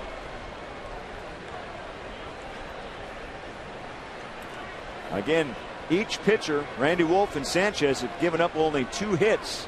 Sanchez, though, an inside the park home run, one of those hits. Yeah, one thing to keep in mind, Sanchez has only been able to get through the 7th inning once all year in his first 10 starts. That happened on the 17th at Colorado. 3 earned runs in 7 innings. Before that, 6 innings, the most he's gone. Pitch count at 96 right now for Jonathan Sanchez as he deals to Yuniesky Betancourt. High fly ball, center field, and Rowan takes care of it for the first out. Hey, Tuesday, June 21st is Time Warner Cable Customer Appreciation Night. Find a buy one, get one free Terrace ticket voucher for that game with your most recent Time Warner Cable statement. That's good while supplies last. Will Nieves with 1 down. Got a base hit his last time up.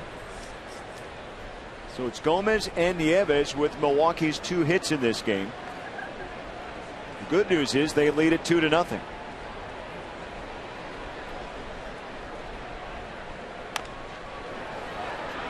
Straight out in front of Sanchez. A weird looking swing at that outside pitch. 2 down.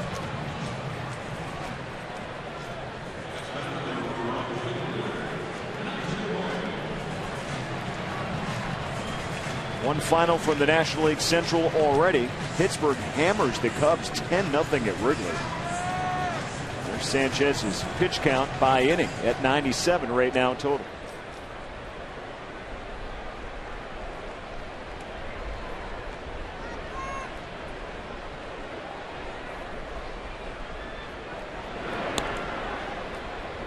Nyjer Morgan with 2 down. 0 for 2, couple of ground outs in this game.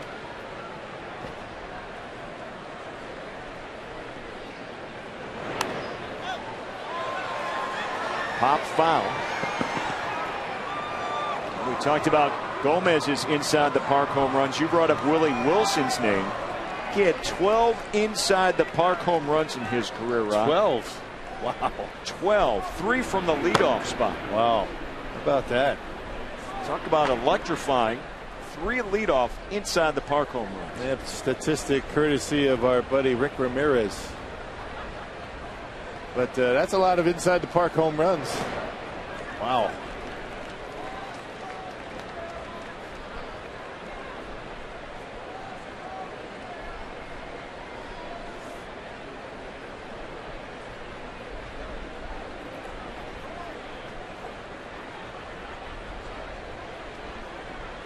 Hall of Famer Jesse Burkett holds the major league record with 55. 55 inside the parkers. What he played back in the 1800s. Parks were a little big back then, though, too. Well, back then, I don't think they had fences. They just kept rolling. He's still running. There's no such thing as an out of the park home run. Here's the 3-1 to Morgan, and he fouls another one back.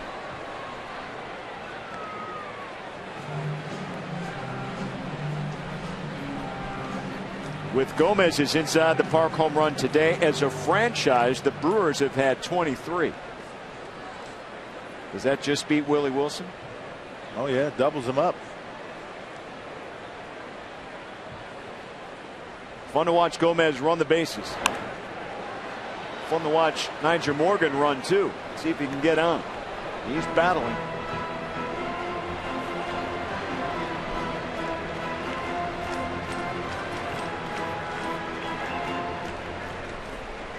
Good gesture, good souvenir here at Miller Park today.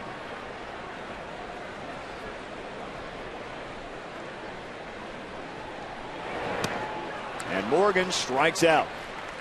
So we are through 7 innings. Good battle between Sanchez and Wolf.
2-0 lead over the Giants. And vote for your favorite Brewers for the 2011 All-Star team, and you'll be eligible to win great prizes, including a night in Ryan Braun's suite with a visit from Ryan himself. For details, visit brewers.com/all-star. Vote early, vote often, and most importantly, vote Brewers.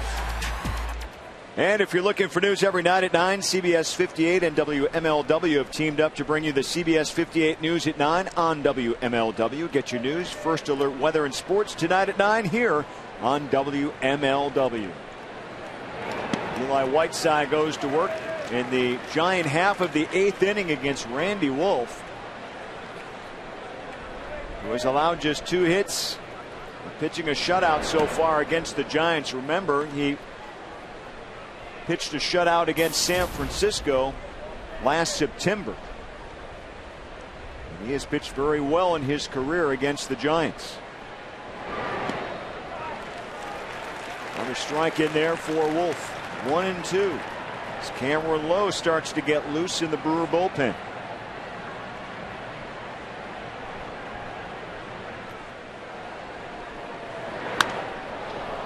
High fly ball. Gomez going back on the warning track in center and makes the catch. A couple of feet in front of the wall. Long out for Whiteside.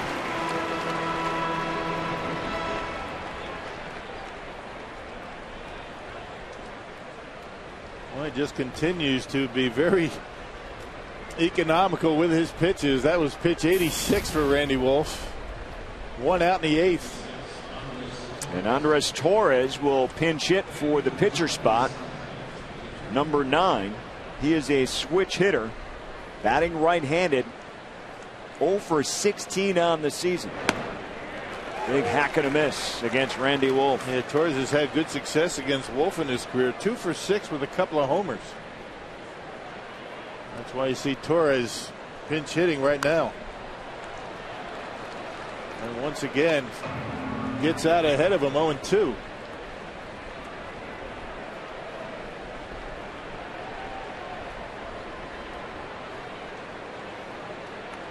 So Sanchez is done, giving up 2 hits in this game. 2 earned runs, struck out 7, walked 4.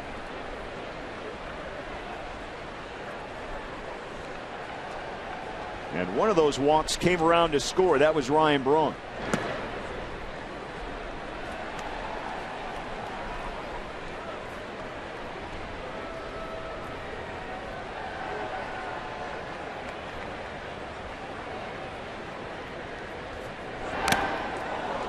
And again, Will Nieves' mask comes off as that ball is fouled right back at his face. I don't know how you guys can smile after that. Feels good when it stops hurting.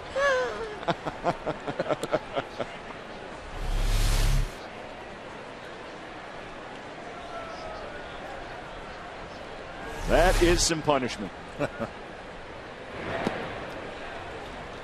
missing Low. Count full. 1 down here in the 8th inning for San Francisco.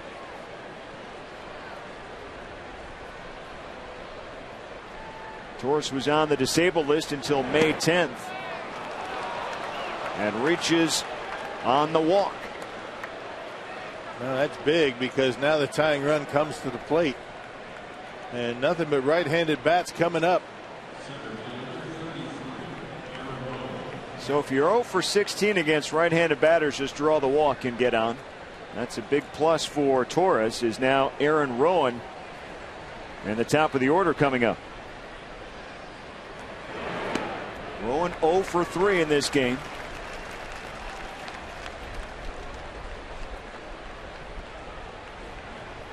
Pitch count for Wolf at 94.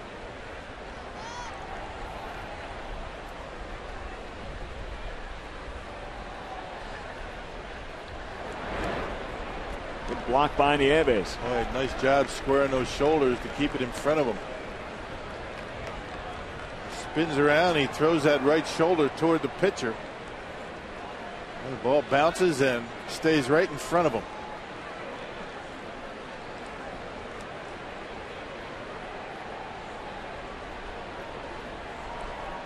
How about that batting stance by Rowan? And it's a base hit to left. Sure work there. Torres thought about going to third. Will stop. So first and second with one down here in the San Francisco 8th inning. Yep, curveball that stayed up in the strike zone. And although Randy Wolf's pitch count's in very good shape, he hasn't given up a run. That one stayed up in the zone a little bit. And Cameron Lowe out in that bullpen. I wonder how long that Ron Rennecke's going to stick with Wolf. And here comes Ron Rennecke.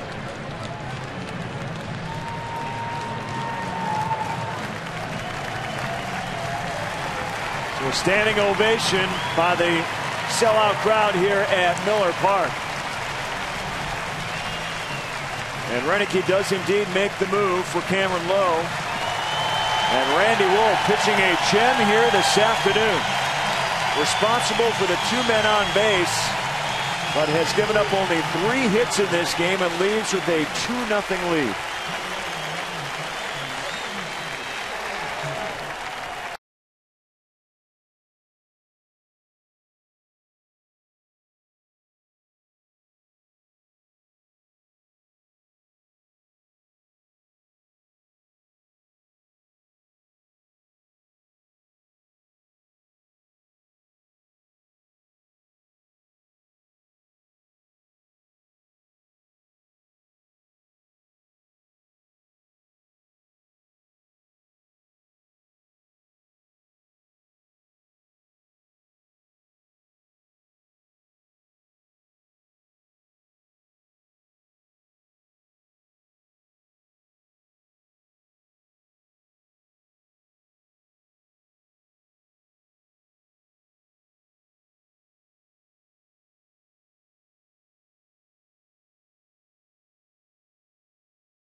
Hits. He struck out 5 in this game, responsible for the 2 on base right now. But our Falco called to the pen by Ron Rennecke goes to Cameron Lowe with 1 down and 2 on. Got his first save of the season on Wednesday against the Nationals. Retired all 4 batters that he's faced. He's been unscored upon in his last 7 appearances, and he's only given up 1 hit in that stretch, so he's been very good lately. A long layoff for Cameron Lowe. Wednesday till Saturday. And about a week ago he needed a break, and he has gotten it now. And you would think the batteries are completely recharged, although he says he's raring to go pretty much every day. He faces Freddie Sanchez. Taking a long look at Torres over there at second base. He drew a 1-out walk against Wolf, and then Rowan got the base hit. So there are your 2 base runners. There's a strike from Cameron Lowe. And when Cameron Lowe's going well, you get that ground ball, and that's exactly what he needs right here to get that double play. Sanchez tough to double up, though.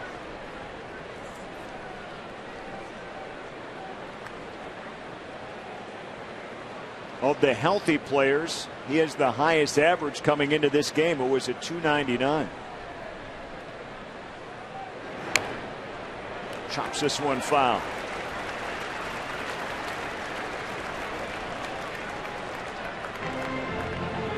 Got the world champions in town this weekend. A lot of fans drawing a lot of anticipation, and we'll use this series as a measuring stick of where the Brewers are going right now. Obviously in their hottest streak, had won 6 in a row coming in before losing last night. Trying to even up the series here this afternoon.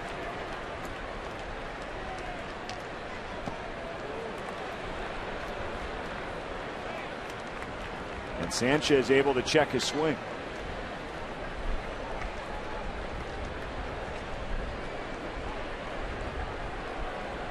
1 ball, 2 strikes.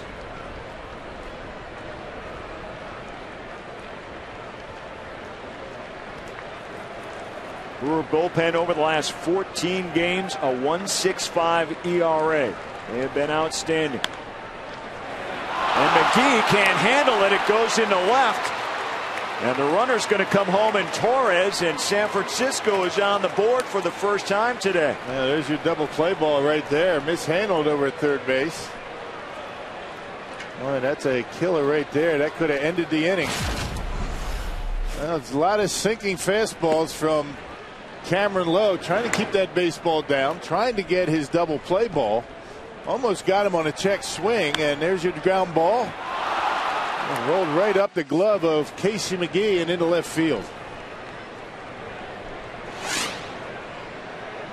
So the 7th error of the season on Casey McGee, and the Giants continue to bat here, drawing within 2-1, 1 down. Again, runners at first and second. Pat Burrell. There's a strike on the outside corner. Burrell has struck out twice.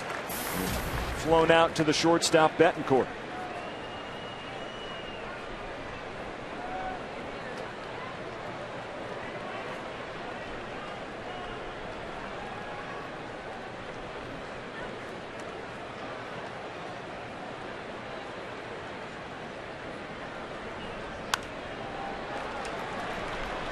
And now Lowe ahead, 2 strikes. It's amazing late in the game how the complexion of the game changes now when you have both starters now out. Right. Well, both starters very good. Cameron Lowe made his pitch. Well, close games, you gotta. It's the team normally that makes the fewest mistakes. Here's the 0-2. A good block by Nieves again.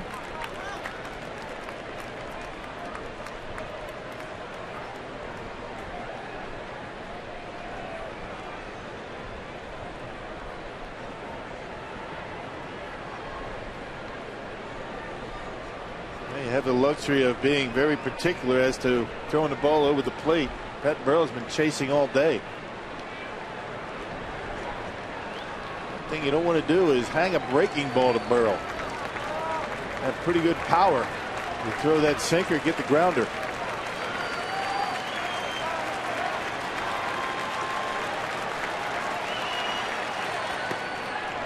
Inside, 2-2.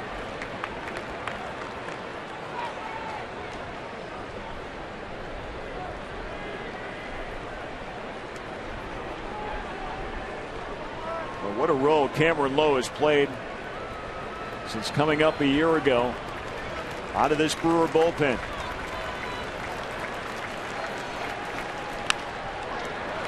And this one sneaks into left, base hit. Rowan coming around, throw to the plate. He is safe, and we are tied.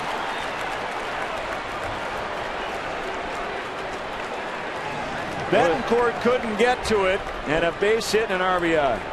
Well, you just open the door just a little bit. You make an error on the double play ball, and look what happens. 2 runs are in. You know, Lowe was able to get ahead of him 0-2. Then he tried to nibble on the corners to get him to chase. Comes inside this time, and once again he gets his ground ball, this time out of the reach of Betancourt and into left field.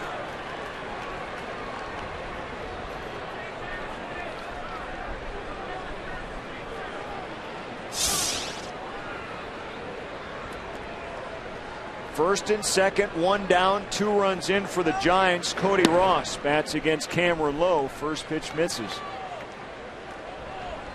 So it's going to be a tough no decision for Randy Wolf, and those 2 runs go on his record.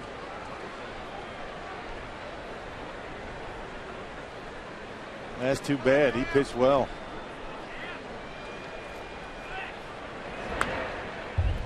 Of course, I guess if there's any justice in this game, and there's not normally, neither pitcher, neither starter deserved to lose today.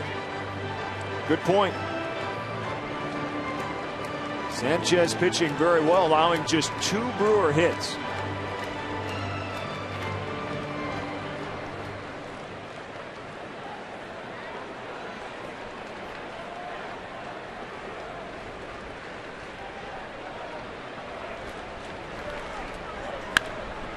Ross, Betancourt, Weeks, Fielder, and there's the double play.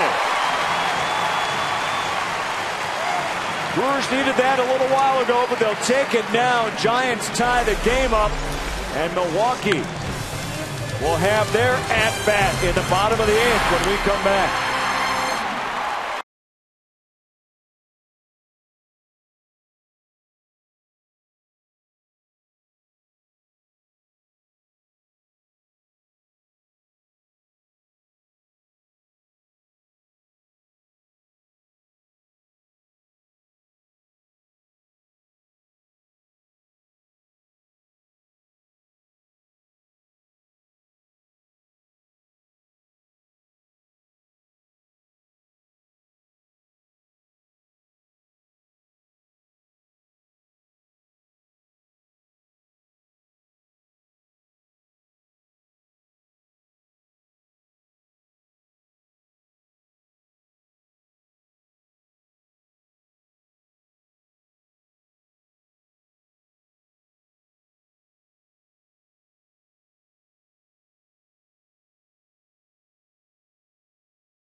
The Giants and the Brewers here at Miller Park. Our Usingers game summary. Carlos Gomez with an inside the park home run back in the first inning. Milwaukee held a 2-0 lead. Sanchez has been tough on them, though, allowing only 2 hits, and Randy Wolf has been outstanding in this game, but just got charged for 2 runs because the Giants were able to get to Cameron Lowe, and then also an error on Casey McGee. So the Giants come all the way back to tie things up in their half of the 8th. Now the Brewers are going to go to work. And Craig Counsell is set to lead off here in the bottom of the 8th in the pitcher spot. Yeah, Sergio Romo appeared in last night's ball game. He picked up for Lincecum in the 8th. Struck out a couple of batters, walked a batter. He's been very good out of that Giants bullpen. He's got a pretty good breaking pitch and uses it quite a bit.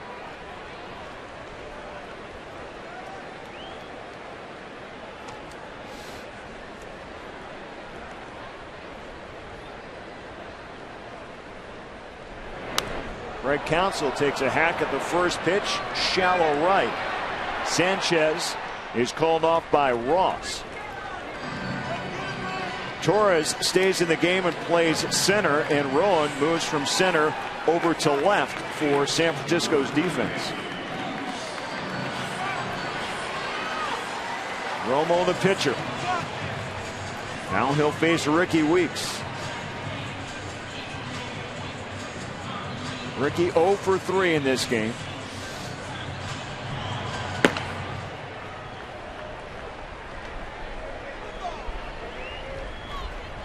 John Axford warming up in the Brewer bullpen. See if the Brewers can get him a lead to come in and get a nice true save here in the top half of the 9th inning.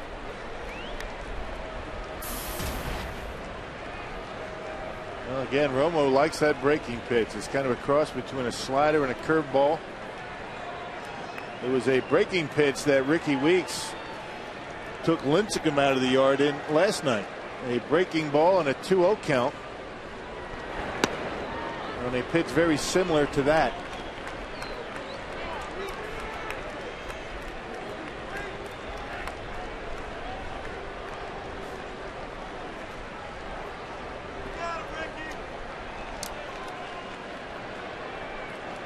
Romo certainly has been stellar out of that bullpen for the Giants. And not just this season. Look at that home run Rock was talking about last night by Ricky Weeks. Yep, 2-0 slider from Tim Lincecum. That was in the third after a Niger Morgan base hit. Gave the Brewers a 2-0 lead.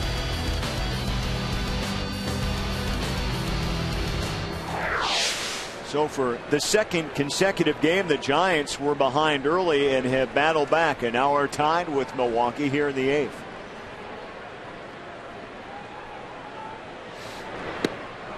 Big swing and a miss by Ricky Weeks. 2 down. That'll bring up Carlos Gomez. Another breaking pitch. I don't think that Romo threw Ricky a fastball in that sequence. And there you see the break on it. Doesn't move a whole lot, but takes something off and just a little movement at the end.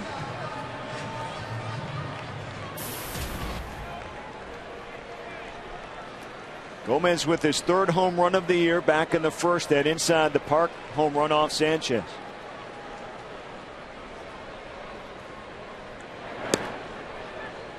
There's a strike.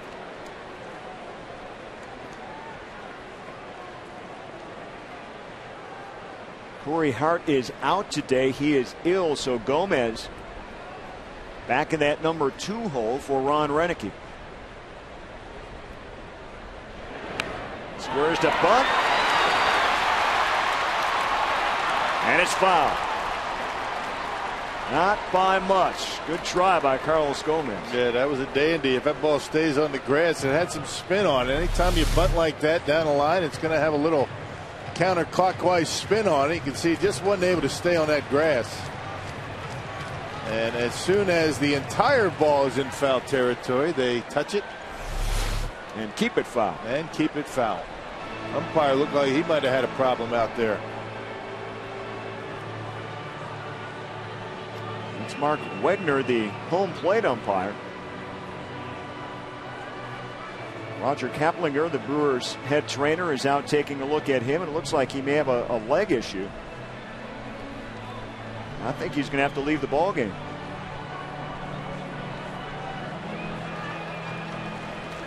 Maybe a calf injury, some type of an ankle injury. He jumped out behind home plate to make sure he was able to see the baseball, whether it was fair or foul. Watch him. Mark Wegner jumping out right there, and you can see him grabbing, the high calf area right behind that knee. And that's going to be it for the home plate umpire.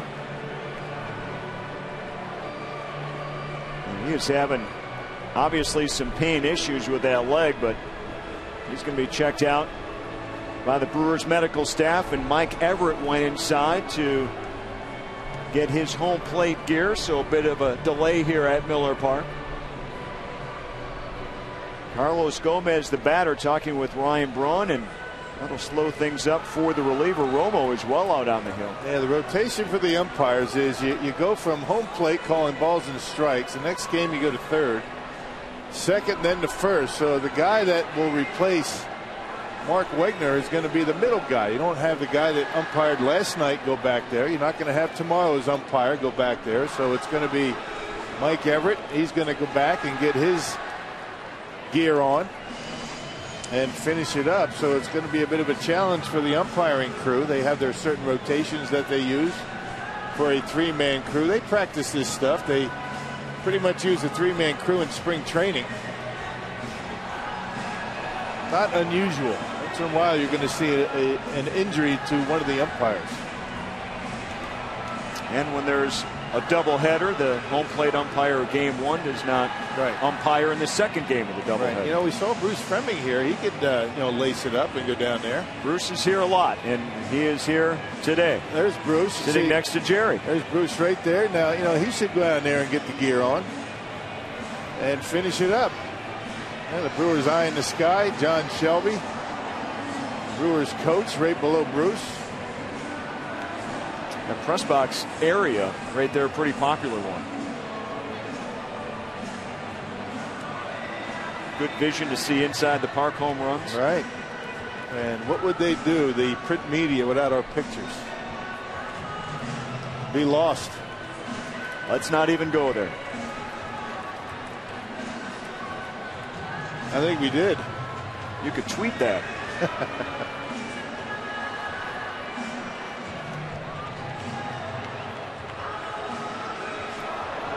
2-2 game, the Giants and the Brewers. Carlos Gomez is the batter, and we are in an umpire injury delay.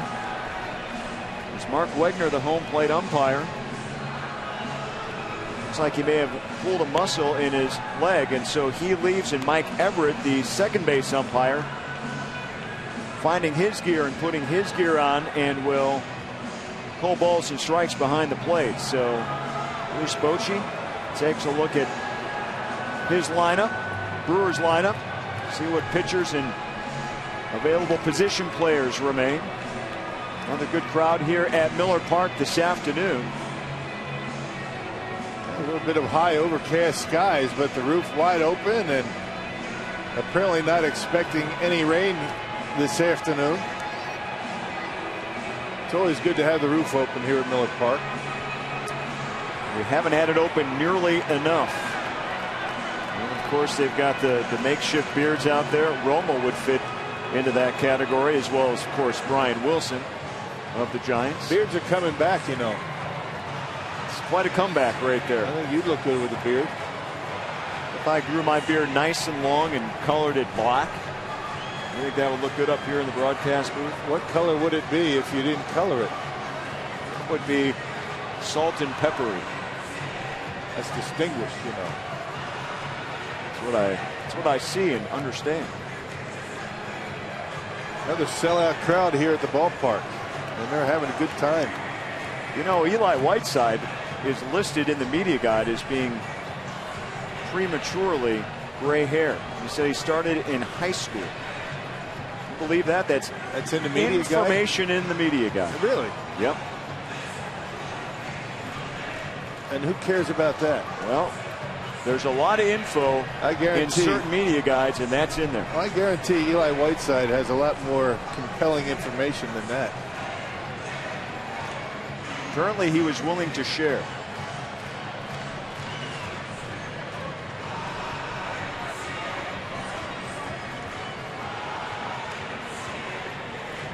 Now, would that be in his career numbers, 2010, or personal? Just the nuggets, the gems.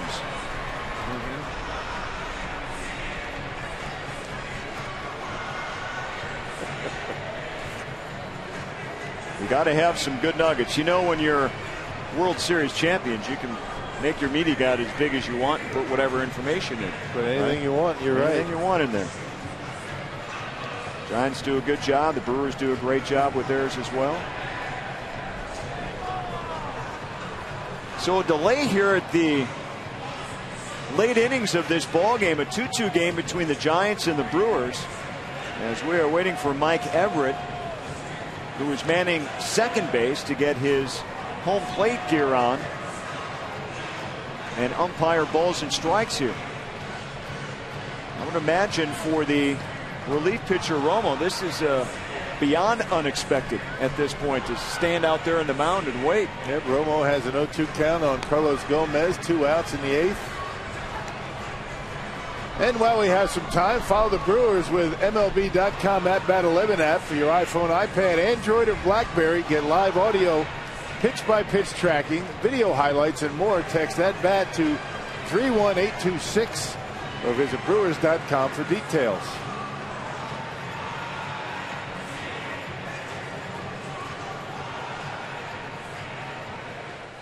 So they're getting close here to getting the umpire's situation squared out. Obviously a unexpected delay here in a big situation of a 2-2 game here in the 8th inning. This is why it's so important for the play-by-play man to be filled with nuggets like Eli Whiteside, going prematurely gray early on. That's what we try to do. Situations like this, it didn't, plan out. Quick game, 2-0. You didn't think you'd be able to get that stuff in, but lo and behold, you were able to get it in. Always be prepared for the umpire's delay. Always be prepared. All the writing down that you do before games and all the preparation. You use maybe about 25% of that in a normal game, but maybe in situations like this, this is where those notes become very valuable. Well, indeed they are, and there's a lot of good topics to talk about in baseball. Of course, we talked about the injury the last 2 nights to Buster Posey as well, but you know, in this situation here, you've got the Giants world champs. You've got the Brewers coming in. We talked about this maybe being circled on the calendar, the big series. Maybe not so much by the players, but at least by fans. And they've come out in droves here. Here's the injury on Mark Wegner. You saw him grab the back of his right lower leg. And he was helped off into the Brewers training room. And now we're just waiting for the umpiring crew, which will now go to a three-man crew. Well, two of the hottest teams in baseball, you know, going at it here. The Giants have been playing some pretty good baseball. The Brewers have been playing some phenomenal baseball here at Miller Park. It's going to be important, though, for the Brewers, you know, and not to look too far ahead. You got to win this game. You have tomorrow's game. But two cities that the Brewers are going to be heading to on the next road trip that have given them problems in the past. Cincinnati has certainly had the Brewers' number. The Florida Marlins have been tough. They've got one of the best records in the National League this year. I mean, that's a Florida Marlins club that seems to be for real, and the Brewers have had a tough time, particularly in Florida, you know, against the Marlins. So this is going to be a very important stretch of this schedule. You'd like to get yourself some distance between 500, and once you get into the interleague schedule, which is going to be a tough one for the Brewers. Well, Cincinnati over their last 10 games just 2-8. Meanwhile, Florida's got to be one of the surprise teams in the league. They are battling with Philadelphia almost hand in hand. They're back just 2 starting today's action. They're 29-20. So the Florida Marlins doing their part to keep the East competitive. Yeah, third best record in the National League, 9 games over 500. They've been much better on the road, though, than they have been at their home ballpark. The Marlins 14-12 at home, 15-8 on the road. So we'll see how things play out, but certainly you got to figure Carlos Gomez, you know, longer he sits around and waits for this 0-2 pitch. That's got to be a bit nerve-wracking, I would imagine. That's never really happened to me before. This has to be a first as far as the delay process when you're standing out on the field actually waiting to play but can't. I mean, I don't know how many times anybody would really experience something like this. Well, I think, you know, the delay comes in where, you know, the second base umpire sometimes does not have all the equipment that he needs to get behind home plate. It's not just the shin guards. It's not just a chest protector. There's that additional piece of equipment that the home plate umpire will don that he might not have on the bases. So that's where we might be seeing the delay. You know, the protective cup. Yeah, I knew where you were going with that. I was talking about. You had that blank stare on your face. I was kind of surprised that you were bringing up that key piece of equipment. Just, you know, normally, you know, it's the same thing. Perhaps when you know, you have different pants on, you have a bigger type pants, so it's not as simple as just throwing on the shin guards and the chest protector. It's a completely different set of gear that they have to wear. You know, shirts got to be bigger because of the chest protector. The pants have to be bigger because of the shin guards. They have different shoes on. They have the protective shoes that they wear behind home plate. I think this is great that you're covering this because it's probably exactly what's happening downstairs right now. Oh, I know it is. And the fans here obviously anticipating the soon arrival here of the new home plate umpire in Mike Everett. So our umpiring delay continues on here. But, you know, Rock, just talking about the teams that we had mentioned, the first place teams, the battles that are going on around baseball right now. I would list right now in the National League, Florida as being one of the surprise teams, and I'll bring up another that may or may not surprise, but St. Louis's success right now on the road has meant everything to where they sit 3.5 games ahead of Milwaukee. As you see Everett making his way out now to man home plate, but to be that successful on the road is everything the Brewers haven't been so well, and far. all the so-called experts really didn't the Cardinals much of a chance, you know, particularly after Adam Wainwright went down with surgery. He's going to miss the season. Carpenter really hasn't been Chris Carpenter, but you know, the other guys, Kyle Loach and Jaime Garcia has been very good, and Kyle McClellan continues to pitch well. So you know, it really is all about pitching and defense, and those are the teams that are going to hang around throughout the stretch. All right, we're ready to go. We resume the bottom of the 8th inning. 2 down. Carlos Gomez at the plate. Romo out on the hill. It is an 0-2 count. Mike Everett, the new umpire.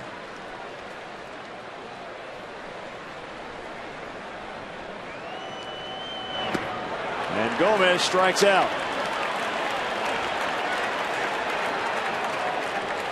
12 minutes between pitches. And Gomez goes down. And it is a 2-2 game as we go to the ninth.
And San Francisco coming to bat against the Brewer closer John Axford, who's hoping to hold him here and get a run in the bottom of the ninth and get a win today. Well, numbers have been very good for John Axford lately. He has been pretty much unhittable here at Miller Park. A large majority of those 13 saves have come right here at Miller Park. Gone 10 for 10 in his last save opportunities. He faces Aubrey Huff to open up the inning, and first pitch is a strike. Huff has reached base twice. He got hit back in the second, had a base hit in the fifth, and flew out to center his last trip up in the seventh inning. Ron Renneke banking on Axford throwing a scoreless top of the ninth, and then he's got his big boys coming up in the bottom.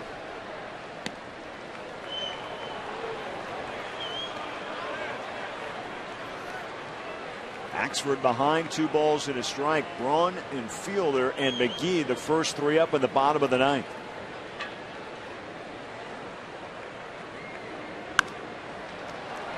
Fly ball left field, Braun. And there's out number 1 in the ninth.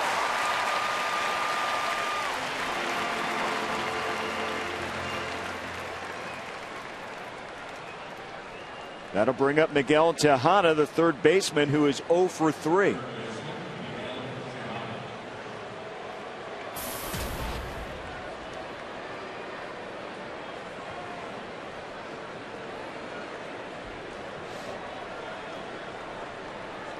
Tejada's number certainly not there yet this season. Batting just over 200.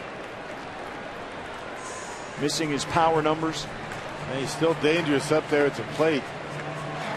I mean, even last year he had very good opposite field power into right center. That's where the majority of his power has come throughout his career.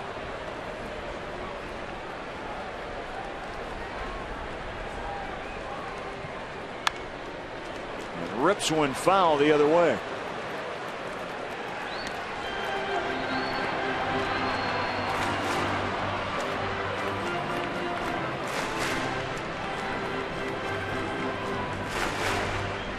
His first All-Star appearance was the 2002 game here in Milwaukee.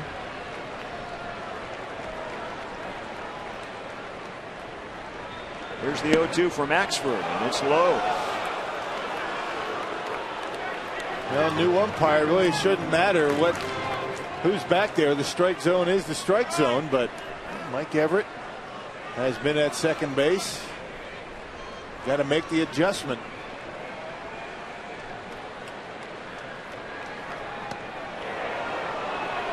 Line inside.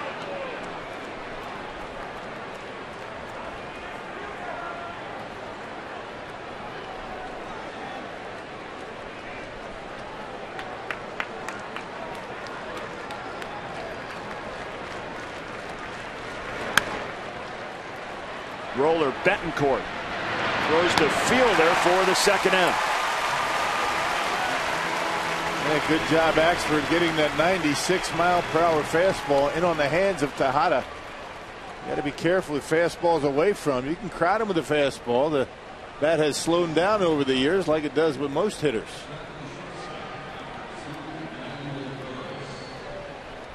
And now Burris, the shortstop.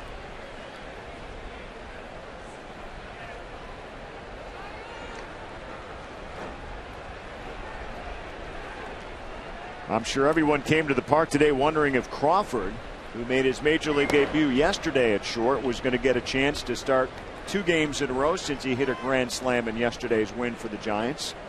But it was Burris. Crawford, a left-handed hitter.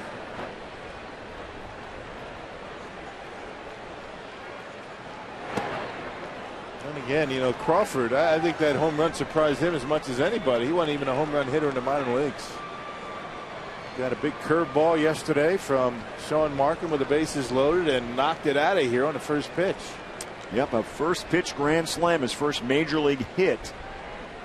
And it turned out to be the difference maker by the end of the night in a 5-4 win.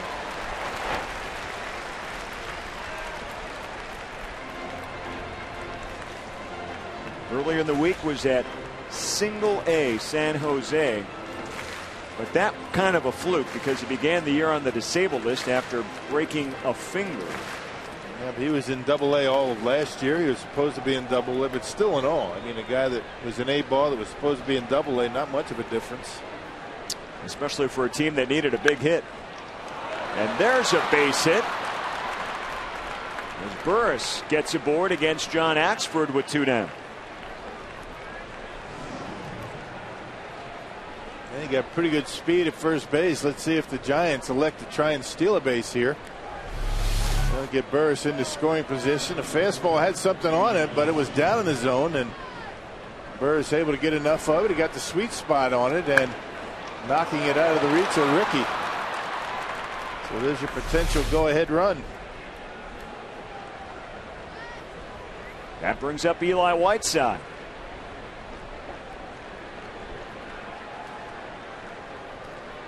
Whiteside officially 0 for 2. Got on base back in the 5th on a walk.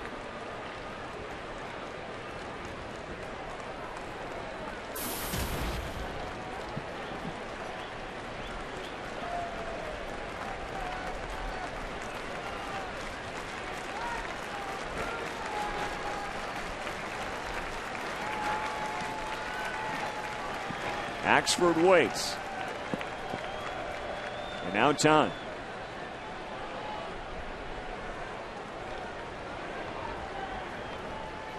There's Wilson and Mota out in the Giants bullpen.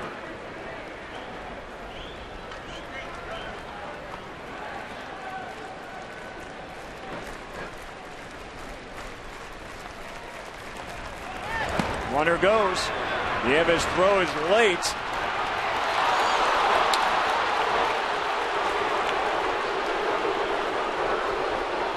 And so a runner in scoring position as Burris swipes second.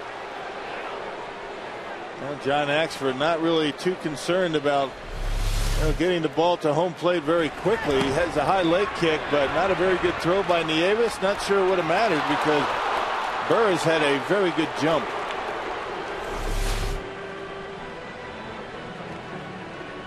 So a base hit by Whiteside could put the Giants on top of this game. They have battled back after trailing 2-0.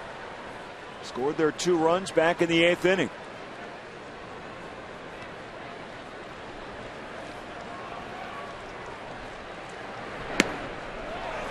And the 0-1 misses low.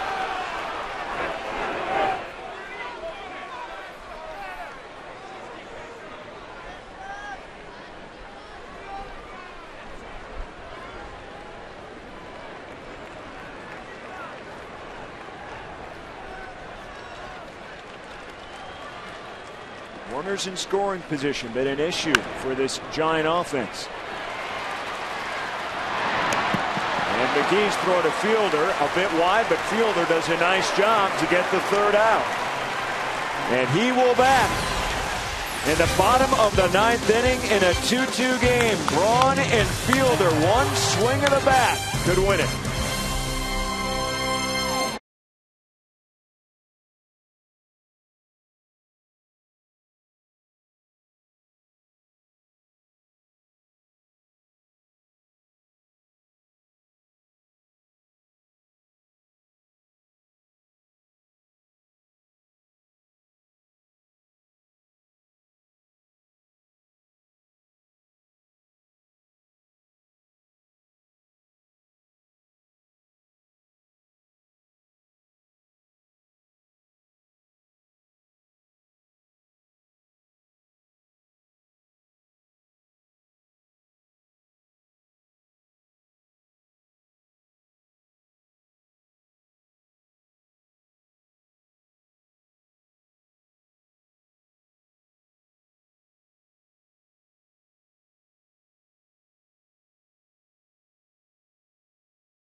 Another late inning battle between the Giants and the Brewers here at Miller Park in Milwaukee.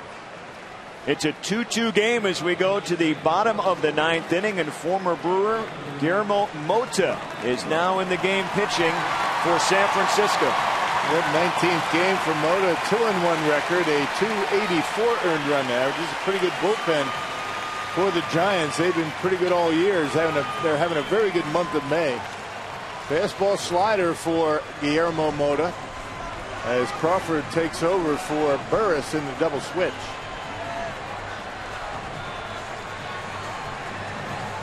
The Giants making all sorts of changes to their defense here in the last couple of innings. How about Braun or Fielder? Somebody hit one over the fence and not worry about the defense. Brewers have mustered 2 hits against San Francisco pitchers in this game. And they've got a crowd at just under 43,000 that are ready to electrify him as Braun goes to right, down the line, and just foul into that second deck.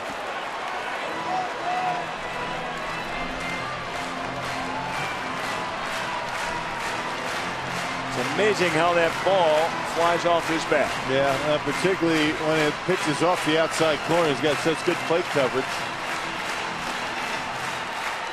Well, there are times when Mota gets a bit slider happy. Let's see if he can hang one for Ryan.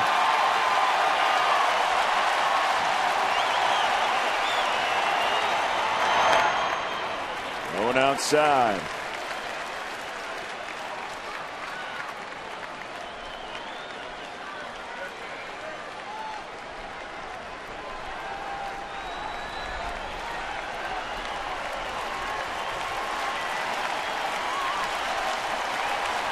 One on the way to Braun.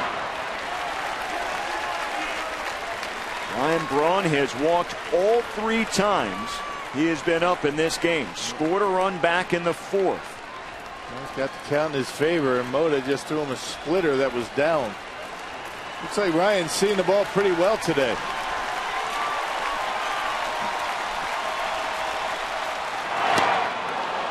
Swing and miss by Braun to even the count. Yet another split. Boy, that ball had some wicked movement on it.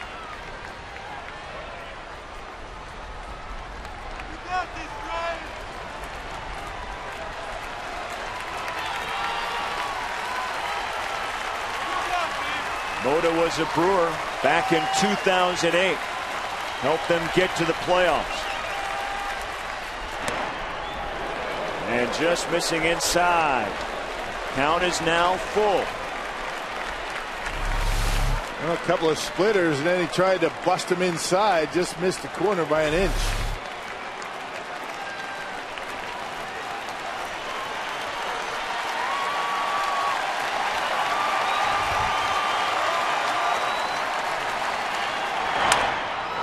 Broken bat, and this one foul.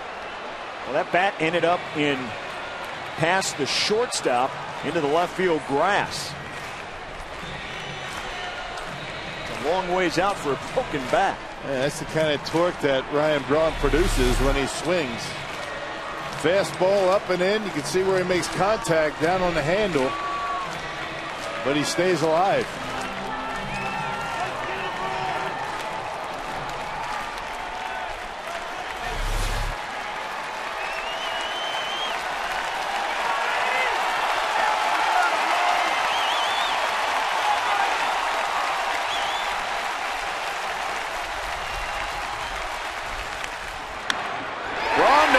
Base hit.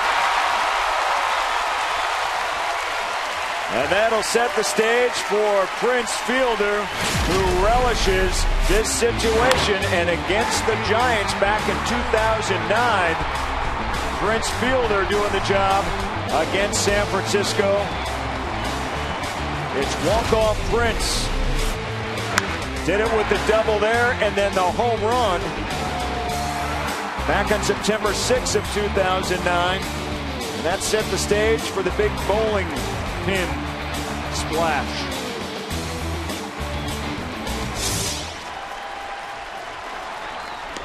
He has been a Giant killer in the past. Would like to do it one more time. Let's see if Ryan Braun tries to steal. He has been running quite a bit. Moda not very good at holding runners and relatively slow to home plate.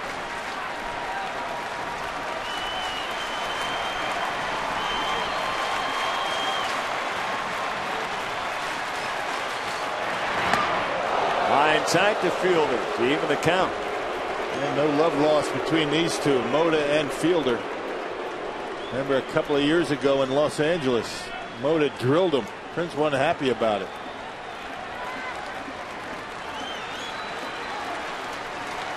That was an emotional point for Prince Fielder on the road in LA. Braun gets a draw from Moda.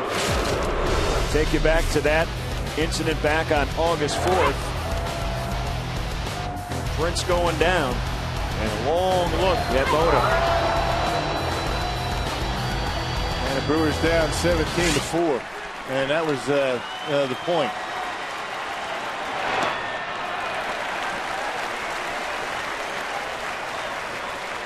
And of course, after that, Fielder was ready to go into the Dodger clubhouse after the game and take a word or two up with Moda.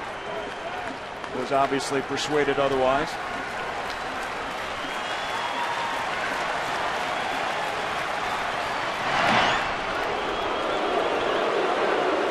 And again, Braun, who already has a stolen base in this game.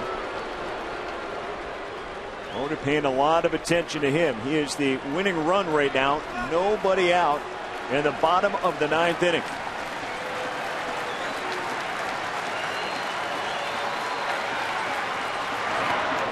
Outside to Fielder again. Yeah, that's what happens when you spend a little bit too much time worrying about the base runner, not throwing strikes. Well, what's he do here? Had a big fella looking for a fastball. Let's see if he gives it to him.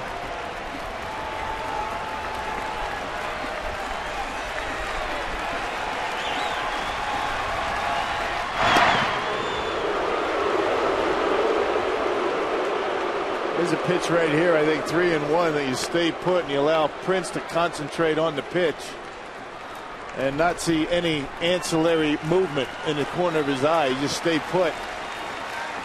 Let's see what he does.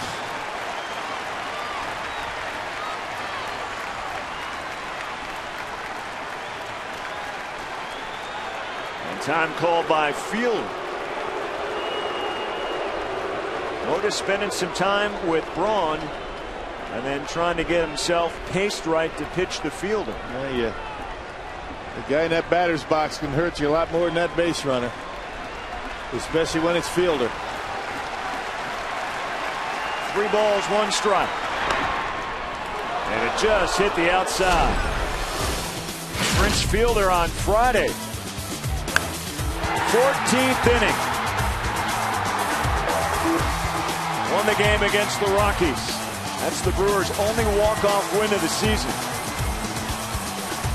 How about 2 on the homestand right here?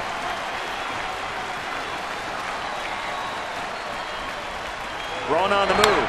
Fielder puts it in play. Ball stopped.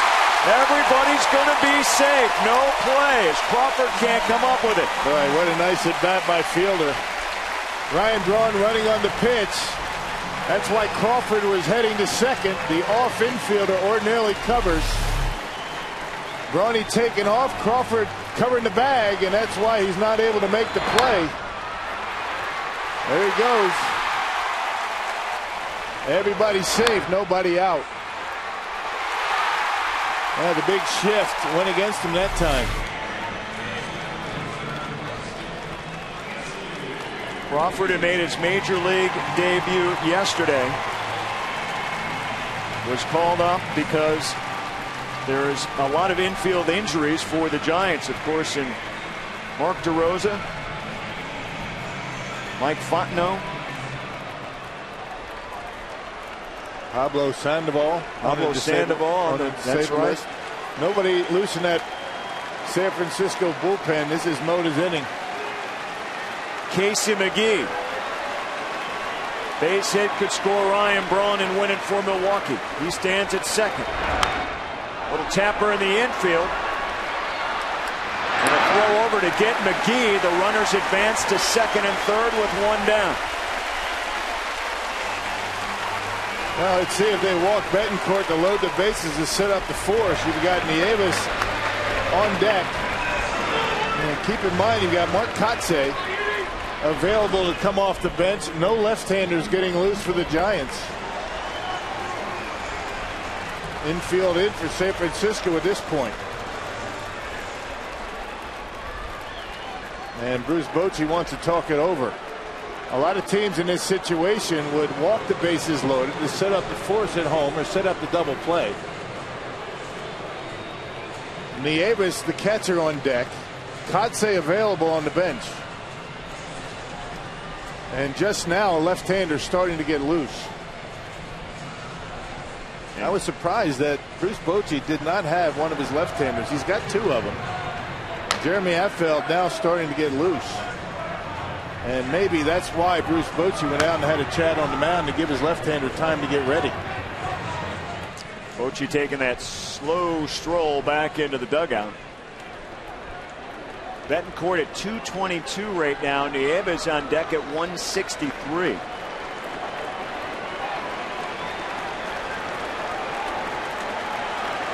And it looks like they will intentionally pass Betancourt to load the bases.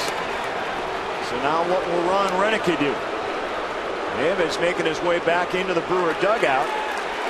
And Jonathan Lucroy steps up into the on-deck circle. Well, Lucroy has been very good. And perhaps sending Lucroy out there as a counter to the left-hander getting loose in the bullpen.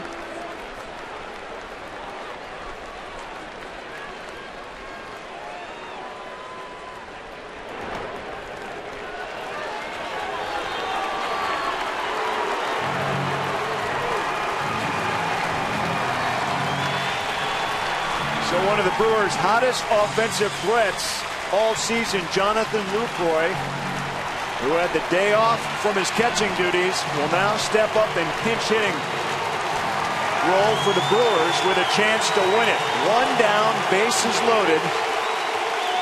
And Jonathan Lucroy has done this one other time this season, coming through with a pinch hit single that scored a run. Well, you've got very good speed at third base in Ryan Braun. Very good instincts down there. Lucroy handles the bat pretty well. Infield in, so the Giants really not thinking about the double play, second to first.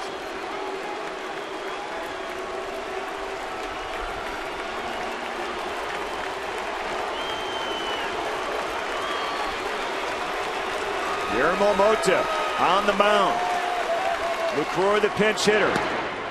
Ball one.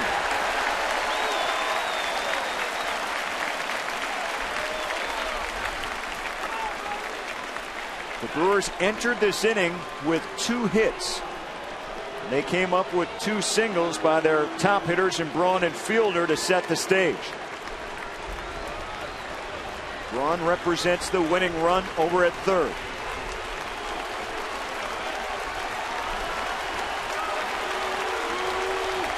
Everybody on their feet at Miller Park. Squeeze is on. Braun scores it. And the Brewers win it. Oh, don't you love it?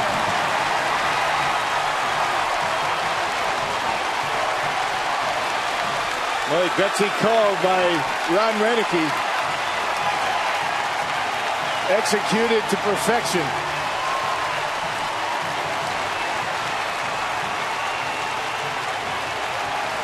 Well, there's your best version of small ball right there. A walk-off version. What a way to end it against the world champs and get even in this series at a game apiece. Yep, good day at the Overs for Lucroy. 1 at bat, a sacrifice bunt, and an RBI. A breaking ball up in the zone, and he just dropped it down. Ronnie took off at a perfect time. Check it out.